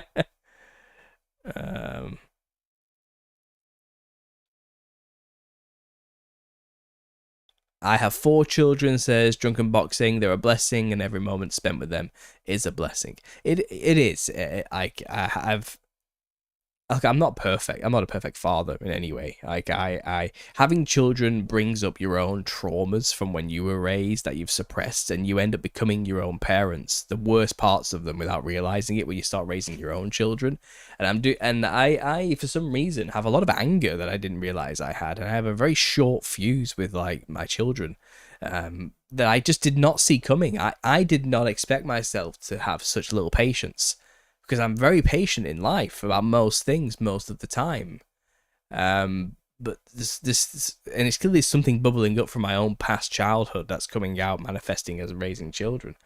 And you have these moments where you just hate yourself. It's like, why am I doing this? Why am I saying these things? Why am I acting like this? Like, what? They've done nothing wrong, but I'm overreacting. Why am I overreacting? Why am I being so harsh? Why can't I just let little things go that I should be letting go? And you have this growing, horrible, painful process of guilt. Raising children, it makes you feel so guilty because you're always terrified that you're messing them up in some way. You know, you're not doing it right, or like, and it's just rough. It's hard. It's really hard. It's not an easy thing. Like, it's the hardest thing I've ever had to do in my entire life. But you have these moments where they hug you or hold you, and you just, it's not all, it makes it worth it, and you realize, no, it's a lot of it's in my head. We're okay. And you hold on to those moments and you cherish them, because you don't know when the last time you're going to pick your children up is. You don't know the last time they're going to hold your hand is. You don't know when that ends, when these little things that you take for granted that are cute in the moment that you want them to do forever will stop happening, and you'll just, one day it'll become a memory. You'll look back and go, oh yeah, they used to do that. I don't know. I'm gonna get emotional if I keep going.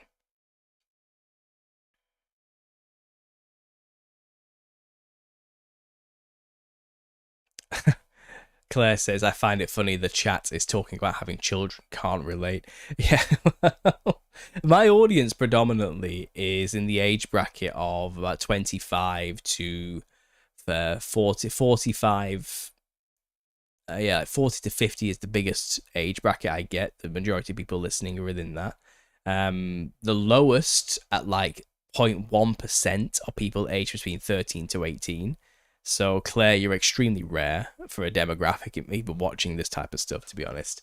It's a little bit higher for like 18 to 25, but not much. It's like a 3 to 5%. And then after 25, there's a big jump. And then when it gets to like, was it 25 to like 35 is quite large. 35 to 50 is quite big. And then it goes down again a level. And yeah. And also with the demographics, I was looking at them today. It's odd because the male to female ratio is vast in younger generations. Okay, so it's like 80% male, 20% female. So you can see this big line for male and this tiny one next to it for female in like the brackets of like wherever it is, the younger generations. But once you get to like 65 to 70, it's equal. Like, it's a smaller number of viewers, but the male to female ratio is equal. There's equal amounts of women and men between their older age brackets of like 50 to 75 actually watching it. Like, that age, both man and woman is equally as interested in conspiracies, okay, and this type of stuff. But you're finding younger generations, women are just not interested. They don't give a shit. They do not want to watch this stuff. They are a minority in their own age brackets, okay? And only once you get past 50 do women suddenly want to start getting into conspiracies, and the men and women equilibrium balances out as equal. But it's massively different up until that point. Like, it's drastically different. And that just says something. Take that what you will. It says something, doesn't it? Like, it's just, men are more interested in conspiracies than women until they get old. And then women are also interested. That's what happens. Yeah, it's odd. It's odd. I've been telling my godsons about their father in heaven because their dad is absent. I want them to know they will always have a good father. That's good. That's good. I'm 28, 58, 68. So I've got 42, 15, 40, married, 34, 61, 65. Yeah. Like, to be honest, I mean, what, like, under 25-year-old really wants to be thinking about this type of stuff? They want to be living their life, you know what I mean, and going out there and sowing their wild oats, as they like to say, and they're not in it. They haven't gone through really enough yet. Most people, I'm generalizing here, but most people below the age of 25 are just trying to get a foothold in society and are trying to navigate relationships and finding themselves, and they're not really thinking about grander, broader philosophical concepts outside of their own control necessarily. They're just trying to master what is within their own immediate control. So I get it. But then I think when people hit like middle age, 35 to like 65, like this, the prime becoming a self-actualized adult into settling down and retiring age. That process version is when the whole what the hell's going on kicks in. Oh, this is what reality really is. The whole looking back and how naive I was type of attitude kicks in. So it does make sense, doesn't it?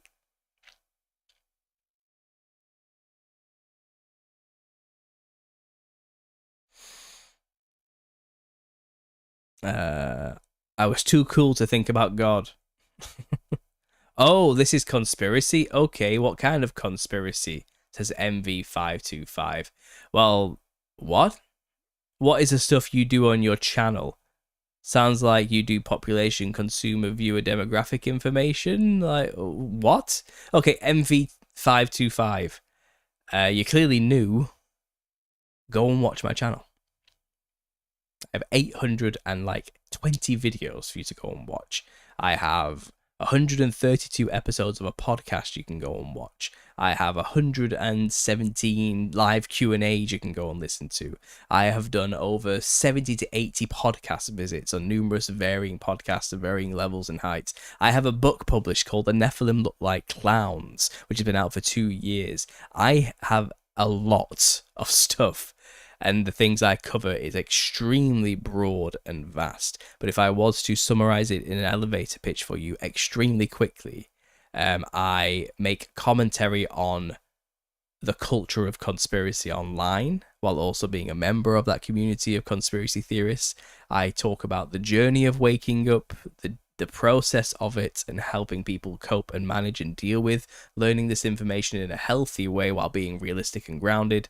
It's wholly biblically grounded in my research, but I also cover things like demonology, eschatology, end times, spiritual warfare, and these otherwise trippy aspects from perhaps a outsider, more psychedelic perspective, because of my background of being born again out of the psychedelic community and the psychological communities. So there you go. That's a rough outline of what I do.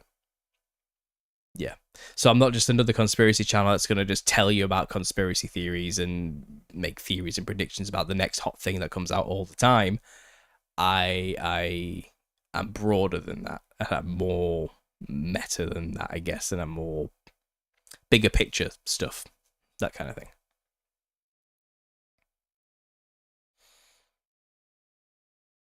820. Well, that's been over 12 years. I started in 2014, so it sounds impressive, but when you've been churning out videos for that long, it adds up, you know.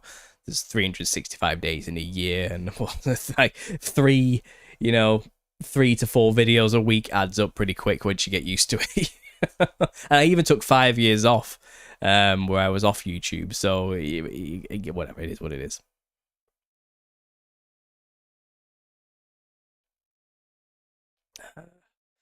COVID was my awakening also. It was for a lot of people. You find the truther community had a huge influx of people joining it in 2020. And it's a blessing and a curse, because it's good that more people woke up. Like, that's great. You want more people to be aware of the reality of the situation. And I think the whole COVID situation really did show that we are being ruled by not only incompetent people, which is what the public perception primarily was, but more realistically, malevolent people too, who have agendas, and we are to them cattle to be played with. A lot of people realize that, and a lot of people woke up in the COVID situation. The issue with it, and it's good that people are waking up, but there is always a bad. For every action is equal and opposite reaction. You know what I mean? So this is just the rules and laws of reality, unfortunately. But the truther community, which already has a lot of known knowns within it, and these are the type of things we have been talking about for decades. When you get new people en masse kind of flooding in, you get them starting to make the panic videos immediately, and you get a lot of people start talking with authority about things they literally only just woke up to a year ago, when there's a lot of people who have already kind of been doing it for a long time, being ignored. And you find a lot of the new truthers who come to the community like reinvent the wheel. It's a good way to describe it. And again, it's a blessing and a curse. It's great more people are talking about the truth and spreading it, and that's good. But then you find a lot of stuff gets missed, and it's kind of like progress gets hindered because they aren't working off the backs of people who came before them. They're talking as though they know everything and have just figured it all out for themselves for the first time, and they start basically just repeating information that's already been out for a long time. And I think rather than ingratiating themselves into the community, some people start to basically try and run the thing like it's brand new and they've never heard of it before. And it just causes a lot of friction and problems and bad information to get spread, and it just kind of, progress never really gets made with it. It's a symptom of new blood into old systems. It's just what it is. It is what it is, you know. So it's good more people are waking up, but it also stagnates research a lot and puts us back in time a lot. And I'm sure you've heard of the Dunning-Kruger effect. You get these people turning up who start speaking with absolute authority, 100% confidence on things they know nothing about. And they often just make a bunch of shit up as well while they're at it, you know. But they speak with such confidence because they think they know it all of a sudden because they've done a little bit of research. And they have to just go through that process of collapsing down to the pit where they realize, oh, I know nothing at all. And then over a time period of actually researching, they'll eventually get back to a level where they can talk about things confidently because they do know what they're talking about, but also with that understanding as, I don't know it all. But you always get these people who just crop up out of nowhere whenever a new like influx of truthers turn up, who are just, they're all confidence, man, but no substance. And it's like, you have no business speaking as an authority in anything you're talking about right now. Like, you should just stop now and go back to the books. Like, I've seen it. Like, I'm sure you know what I mean. You've probably seen it yourself. And it's just, again, that's a meta observation about the truther community, I guess. That's what I do. Like, it is what it is. It is what it is. I'm thankful for the new waves, though. I really am. And it's been a few years now, you know, since COVID. So I think they've toughened up and hardened up and come to some harsh realizations, and perhaps they are learning and wising up and getting in line with the rest of the community now. But it just always happens when the new ones turn up. It always does.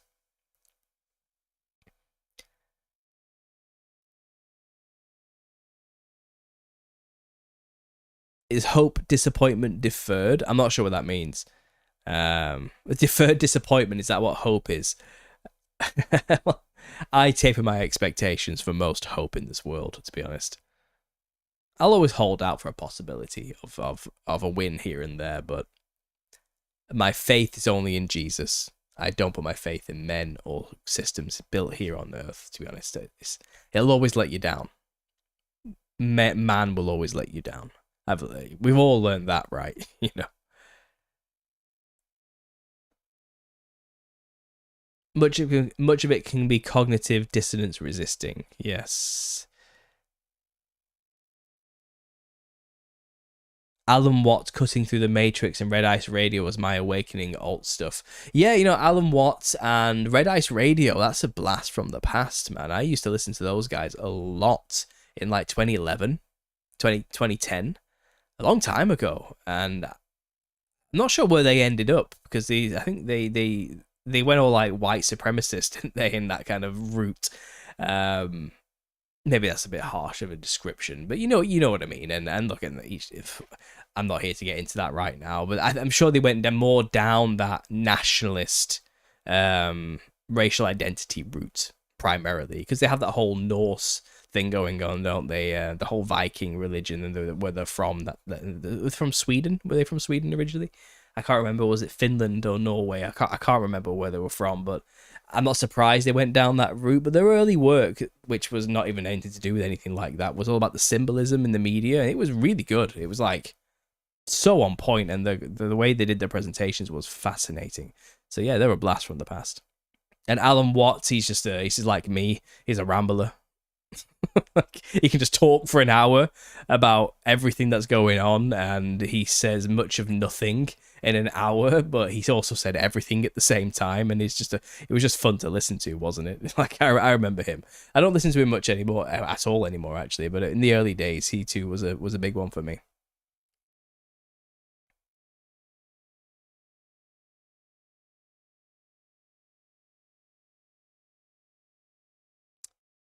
Is there a crossover of what you've experienced and MAGA? I'm not sure what you're talking about there, to be honest.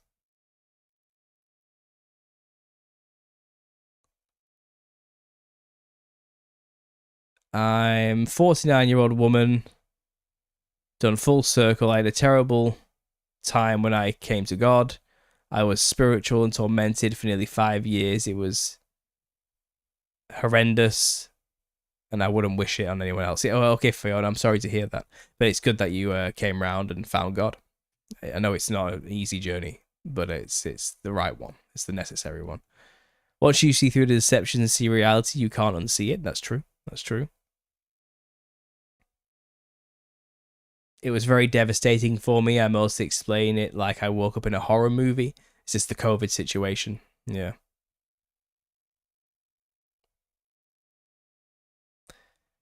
Most people are too prideful to admit they've been deceived. Less so these days. I think a lot of people's pride is being crushed with the current situation of the way the world's going. So maybe more people are being open to the truth than ever before. I certainly feel like there's a lot of a less of a stigma against truth or culture than there used to be. I think it's not as crazy now to say I'm a conspiracy theorist. Like, I think when if people like discover what it is I talk about or do, or I don't think the reaction's so visceral anymore, to be honest. I feel like anybody and everybody should be a truther these days, to varying levels. Obviously, maybe perhaps on this channel I go a little bit too schizo sometimes, but maybe some people will never get to that level. I think everybody is a little bit skeptical of at least of the government on that surface level, you know. So more people are open to hearing alternative ideas about what's going on, man. What is happening? Why is everything so bad? And I think a lot of more people are open to hearing about the hidden hand, the secret societies, the death cults, the Luciferian cults, you know, all of that horrible, terrible stuff. I'm sure more people are open to as an answer now. I think they are. How can they not be, considering the price of food and everything now, and the general suffering of the general population by the masters who have begun to show that they really don't care about the people and perhaps feel like they don't need them anymore? Especially with AI rising and technology and the replacement of people. So maybe I think the general masses are being left behind now, and they're really starting to feel it. And these were otherwise the agents in the Matrix who would defend the Matrix, you know what I mean? And even they're like saying, "Oh no, why?" That even I'm being like thrown to the wayside now, because to these people who control us, everyone's a useful idiot. Either you're a useful idiot, or you're a part of the club. Either you're in on it, or you're out. And you will, if you're not in, then you are only good to us in so much as you are useful to us. And once you have no use, you're gone. That's how these people think. They view us as livestock. They view us as assets. They view us as tools to their agendas and means, and ends to their means. The means to their end, should we say. They don't view us as anything else. And I think a lot of people are a lot of useful idiots are waking up now and going, "Oh, we were played. We were patsies." You know what I mean? We're all screwed. I think that's happening now. The Luciferian cults, says Gary Nagy. There you go, Gary. I've said it for you. The Luciferians. Yeah, because they are losers. I get it. I hope that catches on too.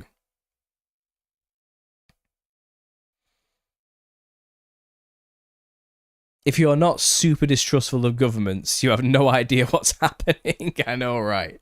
I know. I went to go visit my parents today, and we got talking about property markets, because me and the wife are looking for a home for our family, you know. But obviously the property markets are absolutely just messed up. And it's practically impossible for young families to buy houses now.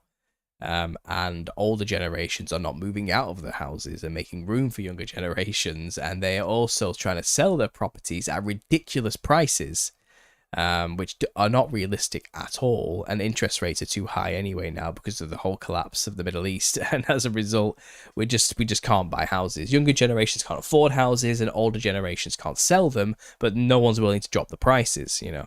So it's become this horrible mess. And my parents, who are retired and paid their house off, are just completely oblivious. They have no idea that how bad it is out there for other people. They just listen to what the TV tells them, what the news has said about things. And their attitude is like, oh, you just need to get on the property ladder. It's like, how?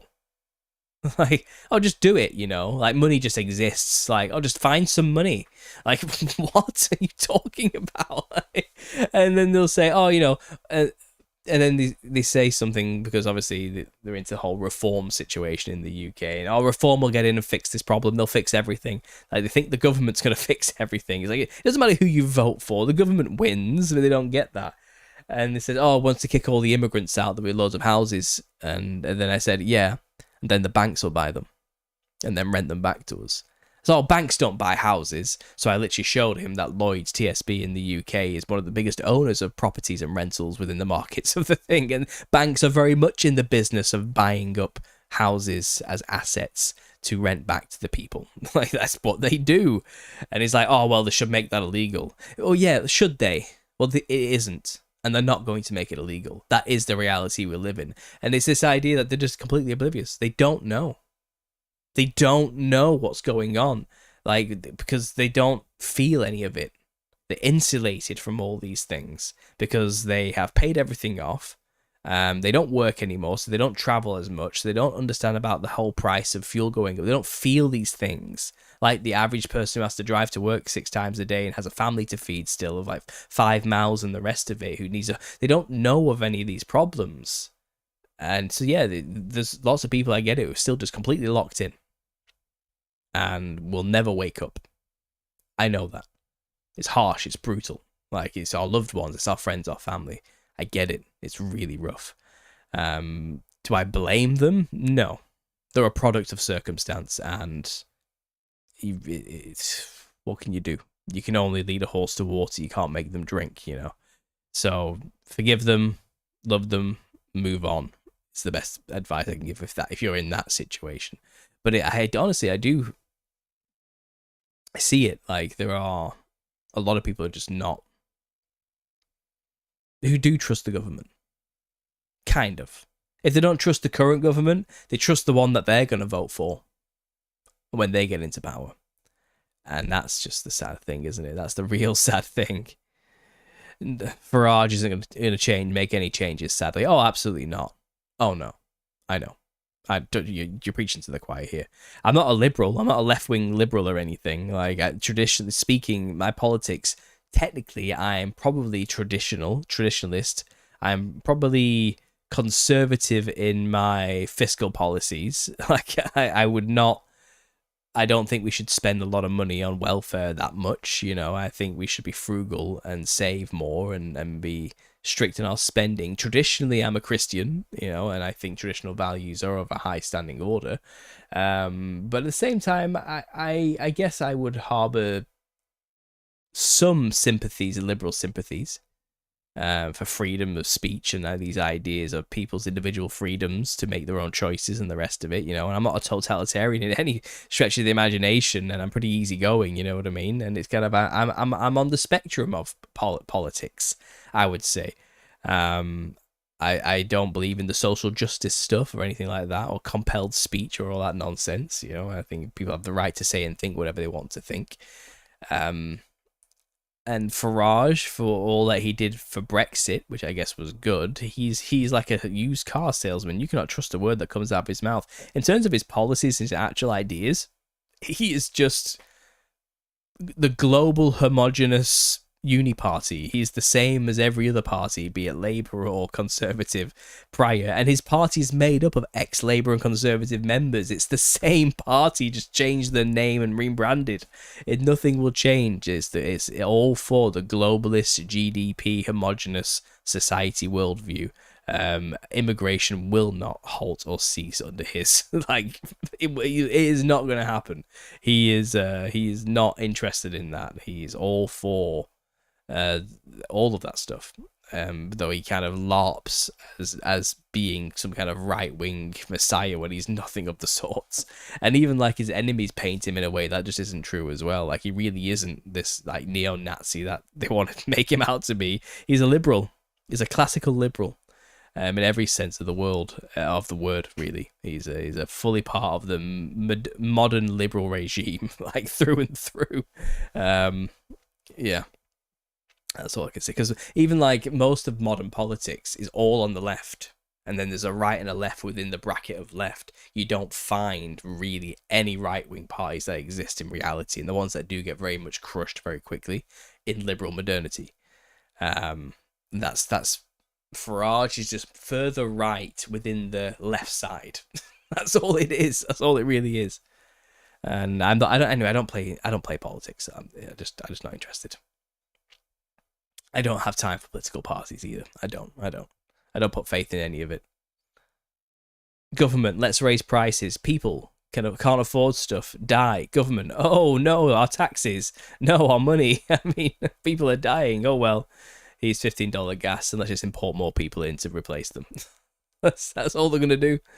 Rupert Lowe talks a good game, but he's just going to split the votes. I don't know, Julie. I don't care. I'm watching the Rupert Lowe stuff carefully, but again, I don't trust any man. I don't trust any of them. I don't.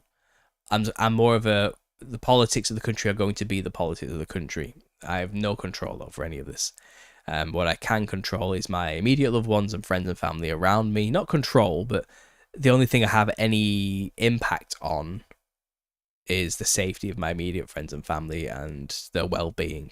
And that's all I should ever care about and really focus on. That every government is here today, gone tomorrow. It always will be. It's always changing. It's always in flux. They're all on the same team behind the scenes. Absolutely. Paul for PM. I don't want that responsibility. No, thank you. No, thank you.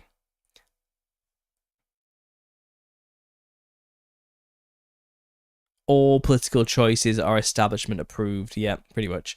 Satan have made mankind obsessed with matter as it was in the days of Noah, when mankind learned the secrets of the angels that ruled over this physical reality. Yeah, something like that.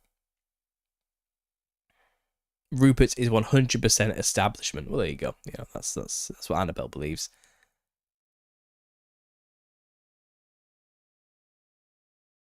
Guys, vote for the next candidate. He'll save you. Yeah. It's all show, isn't it? It's all theatre. It's all theatre. Like, it's like football. It's like sports ball. My team's better than your team. It's just the same stuff. And I'm just not interested in any of that. I just don't want to be. Is baptism necessary for salvation? I mean, Jesus Christ was baptized. John baptized a lot of people. I don't know, but I think it might be. I only speak from experience as somebody who went underwater and felt a transformative experience. There might be something to be said for publicly being witnessed to the cleansing of yourself, of your sins through baptism, you know, and that being like something culturally people need as like a covenant. There's people who've witnessed me make this solemn vow type of situation, and therefore I'm going to take it seriously and follow, not sin anymore, you know, and really take the I am all for God now type of stuff. But again, that's a lot of ritual religious stuff. I think as long as you believe in Jesus Christ and repent, you'll be born again. You know, I think you have to be born again. And people say you need baptism for that, and maybe there's something to it.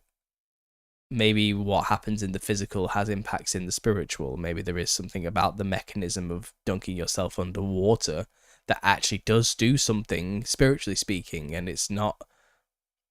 Maybe the world is a mysterious place, so I would never put it down or denigrate baptism as something you shouldn't do. You know, I think it's one of those great mysteries. It really is, and maybe there's. I personally think just from experience, there's supernatural power in baptism, and I accidentally baptized myself. If you heard my story, I just had a bath and went under the water after giving myself to God, and I felt it. I felt a change. Like I felt power. I felt this energy. Something happened, and I was different from that day. So I think it is something. I think it is.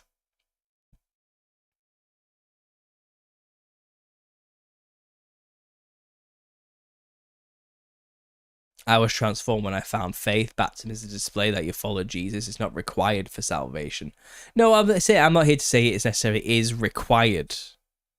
I don't think it is, because you might not have access to be baptized depending on where you are. So it's not one of those things like if you don't do it, you're screwed. But I think there's something to it. I wouldn't just denigrate it as unnecessary or not something that is worth doing. I think there's something to it. I really do. Again, that's just from experience. Savings insurance burns through quick, even with a good job, and good insurance coverage varies wildly as long as you have it. If you don't, you're screwed. Why are we talking about that? Prayers are free, though, I guess. I don't know what we're talking about here, or why we're talking about health insurance. I'm in the UK, I get free healthcare, so I don't know. Eventually, after an 8-month waiting list, I get free healthcare.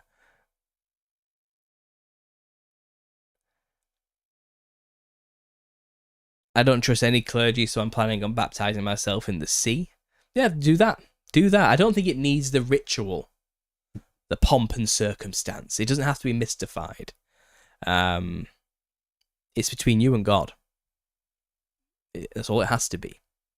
No one has to see you do it to virtue signal your commitment to God or something. God knows if you're committed or not. He knows your heart. Perhaps that act of baptizing yourself privately could mean more to God than if you were to do it in front of people, because he watches it and he watches the effort and everything. So I would say, do what you need to do. And I'm not here to judge either way on the situation. It's between you and him.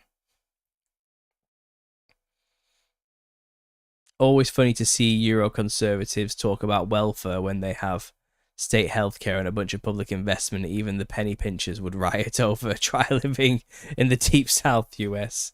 Euroconservatives. I mean, you're funny that you think I consider myself a part of Europe. We don't. Europe is vast and very different. A lot of people in Europe are trash. I'm not gonna lie. It's not what you think. Like, we in the UK are not like the rest of Europe. I'll tell you that right now. We just don't think the same. We don't act the same. Our culture is not the same. The way we think is not the same. Our buildings look similar, and our general morality is similar. Magna Carta and the rest of it, and Catholicism and Christianity. But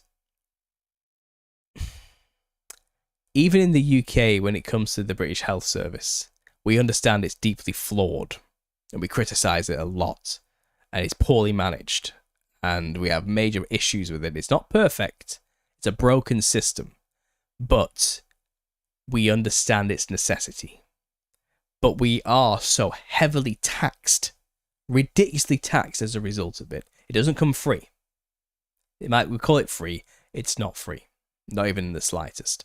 And it's, to be honest, a huge money vacuum right now because of how poorly managed it is. It's just a shame. It's stretched beyond capacity as well, way beyond capacity. We're a small island, and it wasn't built for the amount of people here, not even a little bit.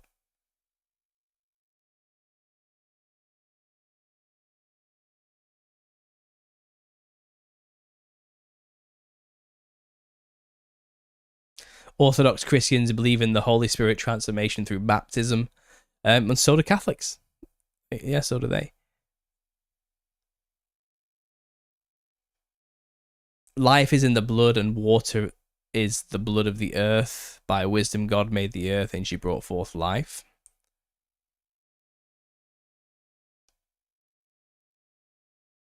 Western countries with nationalized healthcare. Yeah. Food's worse. The food's worse in the UK.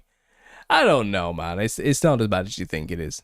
It's not. It's all very homely and warming, our food, I would say. We like our whole ingredients. We like to cook things from scratch. We have very little tolerance for synthetic stuff when it comes to going out and having a proper meal,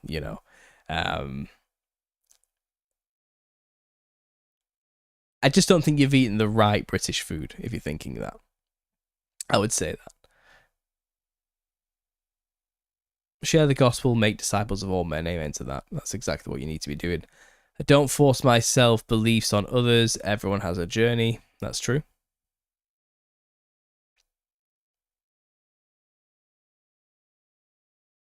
The thing is, the only reason I said about the whole Europe thing is you Americans have a habit of not really understanding how Europe works, and I'm not trying to like put you all down. It's just I've seen this thousands of times. It always happens. You say like, "Oh, I'm going to Europe." You'll say something like that, like "Oh, I'm going away to visit Europe." It's like, oh, well, that means nothing. That you literally said nothing there. What do you mean you're going to go to Europe?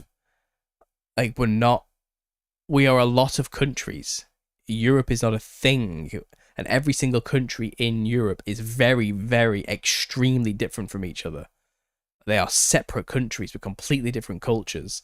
And you can't just go to one place in Europe and think you've seen it all or you understand it now. Do you know what I mean? Like, it doesn't work like that. So I felt like the way you were generalizing like Euro conservatives, it's like that actually means nothing, and nobody comes under that category you just made up, because it varies wildly from nation to nation here. And now the European Union, which is a trading bloc, which a lot of the countries signed themselves up to, which the UK has exited from, that is a monolithic globalist regime with its own flag who wants its own standing army that has nothing to do with the peoples itself of Europe. It's a alien entity that is trying to hijack the places and the peoples. And maybe that, and obviously because you guys have states and you're such a huge country, and I think you just have this odd view of Europe. And the Europeans, the people who live here, like in the many countries that make up Europe, we're just confused by it. It's like we're not just states within a country, like, and you're all pretty much the same in America. Whatever state you go to, it might change a little bit, but you're all pretty much the same. You know, the accent might change a little bit, and the style of hat you like to wear might change a little bit, but primarily, if you're in America, you're all Americans, and you're all pretty much the same, pretty much, you know. But in Europe, you could travel 100 miles across the border and be met by a completely different group of people with completely different histories, with completely different aesthetic styles, languages, cultures, and traditions that are not the same. Different people, different history, different everything. Because obviously, I think it's just scale is the issue here, because Europe is smaller than America, technically. I don't think you think there's much variation between distances. In the UK, you can travel 20 miles and the people who are speaking English will sound like they're speaking a completely different language to where you just were. Like, people in Manchester do not sound like people in Liverpool, but they're a 50-minute drive from each other. And then if you travel another couple of hours north and you go to Newcastle and you listen to a Geordie speaking, it'll be an alien language. You won't understand a word they're saying. And then travel a little bit south into Lincoln, and they'll sound like they're speaking a language you finally do understand, English once again. Then you go a bit further south and into the Midlands and go to Birmingham and listen to a Brummie speak. It's like, what? Say that again? You know, and they're all completely different from each other. Like, that's just England. Not mentioning Scotland and Wales and the rest of it, which are completely different languages. The differences are vast between distances here in the UK and in Europe. And I think you apply that framework of America to Europe too flippantly, not understanding it's just severely flawed, like severely flawed in view. And so there you go. A bit of just it's a polite advice for Americans who want to talk about this place and the countries here. Just understand that does happen. Like, and British people listening right now, you'll know exactly what I'm talking about. You'll all agree with me. Yes, Paul, I'm in the northeast of Scotland and we speak Doric. So what I mean, and it'll sound completely alien to people in Edinburgh, probably, right? It'll be like an even more thicker, deeper, weird sounding Scottish type sound coming out of your mouth. It'll just be odd, very odd to them. I'm half Scottish, but I struggle to understand what my own grandma was saying my whole childhood. Yep. And by the way, like, people in Britain don't sound like they're from London.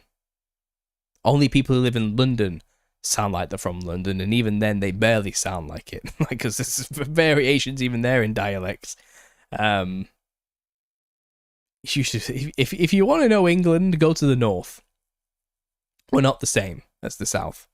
It's worlds apart again. Very, very different cultures.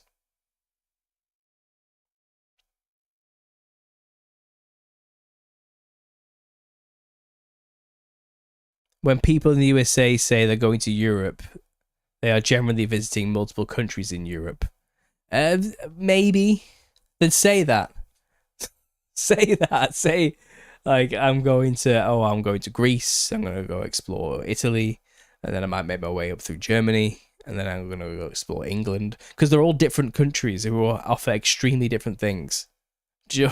Like, Europe is too general that it's borderline offensive. That's what it comes down to. It's it's like we're just like kind of like a campus to go and explore or something, you know. Like it minimalizes us very much so to the point where it's just offensive. It is like not that I'm actually offended. I don't lose sleep over it or anything, but it's how do I say? It's like when we hear it, it's like should we be mad about that? Is that like, did they just do an ism or an ist against us in some way? Like, that's what it kind of feels like. Yeah, I don't know. Paul, on politics, do you think voting matters? If so, how? Well, that's a loaded question. We only know what the talking heads tells us. Local, I get, but on the grand scale, I have many doubts. Well, look, I think in a just, fair system, yes, voting would be a great way of getting the majority rule. Is majority rule always necessarily a good thing? Probably not. Because sometimes the majority can be a bunch of idiots. Like, doesn't mean just being the majority does not make you right. Okay, that's something that we all have to learn and understand as a basic reality. So perhaps democracy and the rule of the majority might not be the best way to rule a country. So there is always that to get down to. And you know, the system we have, we argue, well, it's the best we've got because it has yielded good systems and fruits, especially in the West. Progress, technology, and the rest of it, and standards of living and wealth is higher than most of these other countries that don't practice free democratic elections and all these type of things. So there is an argument there in terms of like materialism that it is the best we've got, so it's worth participating in. Now, the problem is power corrupts, absolutely. And even though on a local level you might find somebody who sincerely cares about the local area and you can vote them in to do that job, very few people actually care about who's doing the day-to-day minutiae of the village. Okay, but if that person has higher aspirations and says, I want to take what I've done for my local area to the top, then they'll have to be promoting themselves as an MP who's out to ingratiate themselves into a political party and then work their way up through that party into leadership positions, and then from there move forward into getting themselves into parliament and being contenders. And again, it becomes this whole thing in the UK where you've got to they climb ladders within a specific party to then go climb a ladder within parliament. But the issue is these systems are designed to corrupt people. And the people who might start off with genuine desires and wants and needs to make the country a better place, once they get to these positions at the top, they realize it's impossible to do that. And there's going to be too many people who are going to get in the way to make that happen. And also, they are constantly being edged towards selling out and saying, you have a comfortable position here. You have authority, you have power, you have wealth, you have money, you have control over resources. And we're all in on it together. And look, just you can have it made, and you and your family are made. Just toe the line. Keep your head down. Don't make waves, and you'll go far. And a lot of people go, oh, yeah, Okay. And that's it. And the ones that do stick their head above the herd and fight back or point out the obvious or push back, they very quickly lose everything. So the system's designed to make people corrupt. Therefore, the only people who ever end up leading the countries are corrupt. That's how it goes. So who you really vote, does your vote matter? Well, no, because they're all going to capitulate to the same conformity of just do what you're told and shut up once they get to that level. Even like someone like Rupert Lowe, let's say he is legitimately out there to try and make a difference in the UK and he wants to turn it around and make it something that's feasible and livable and that could perhaps not crash it and burn in its own debt. Maybe he has all the good intentions to do that. But once he actually gets into power, the devil's going to be right there whispering in his ear. And we'll see, because men are fallible, men are weak. And when he's at the top of that mountain being shown all the kingdoms that could be his if he just bows down, is Rupert Lowe the man to say, no, get behind me? Like, maybe not. We don't know. You don't know these things, and it's too risky to put your faith into them. It really is, because, the only man I'm aware of that did say no was Jesus. So, is Rupert Lowe Jesus? I don't think so. That's just one example. I think there's also this idea of, look, well, maybe it's better off at least trying. You can at least vote to try and make a difference.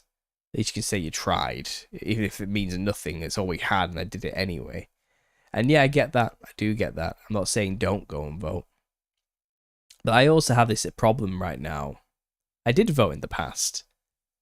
But I've also had this issue where I feel like if I do take part in it, I'm in some way justifying it. You know what I mean? I'm legitimizing it by casting a vote.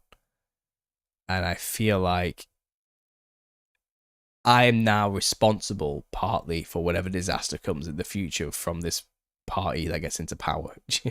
Even if the party I voted for didn't win, by legitimizing the system in which a party does win and rules the country, I have participated in the actions that facilitate the destruction that comes afterwards.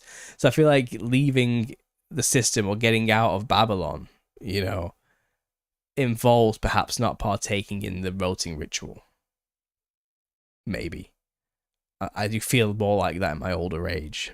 But then I do also have that turmoil inside of my head. I'm like, well, if I don't vote, then what if it really does get worse faster? And I could have got somebody in who might have slowed it down. And it's hard, isn't it? It's tough. So I empathize, man, and that's kind of my take on that, to be honest. And I've gone over 2 hours now, so I'm gonna have to end the show, guys. I can't go much longer. It's too bad nobody called in. Real shame. I'll take it out of the title. Maybe next time. Please consider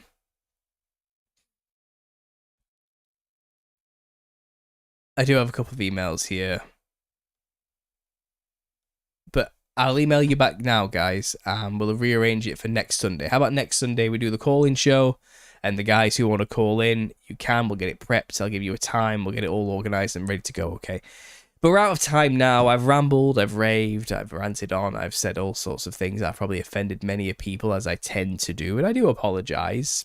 Not really, though. I'm not actually that sorry. I'm not going to lose any sleep over this. I'm going to go sleep like a rock like I always do, because it's late for me. It's past midnight. But thanks for being here, guys. Thanks for listening. I really appreciate it. If you do want a signed copy of the Nephilim Look Like Clowns, I have one paperback left of the batch I've currently got. So £50 for this. Wherever you are in the world, I'll send it to you in the post. Signed by me, right from this office. Email me at understandingconspiracy@gmail.com, and that will be sent through PayPal if you're interested. So there we go. And also, please, what was I going to say? Yeah, go check out the music. Like I said, it has gone back up again. It did get taken down. I will say to people out there listening, if you want to help me with that, maybe don't play the song on loop repeatedly, because I think it thinks that's a bot doing that, if any of you have been doing that. And that may have caused a problem earlier as well about it getting removed. So I'm just saying that as a friendly warning. But please go check out the stuff on Spotify. Just type in Paul Stobbs and it'll come up. Like I said, get yourself a signed copy of The Definitely Like Clowns. That helps me as well. And please consider becoming a patron. Lots of extra stuff on there. Stuff that isn't released to the public yet, and stuff that will never be released to the public is on there as well. And it's probably the best way to support me. And it shows me that you guys care enough as well to obviously pay for what I do. Like, because it's free otherwise on YouTube, isn't it? But if you think there's value in what I do, guys, and you appreciate it, please consider becoming a patron. Lots of extra stuff for you on there as well. So I've shilled enough for my products and myself there. I'm going to get to bed. Thanks for being here, guys. Thanks for listening. And as always, God bless.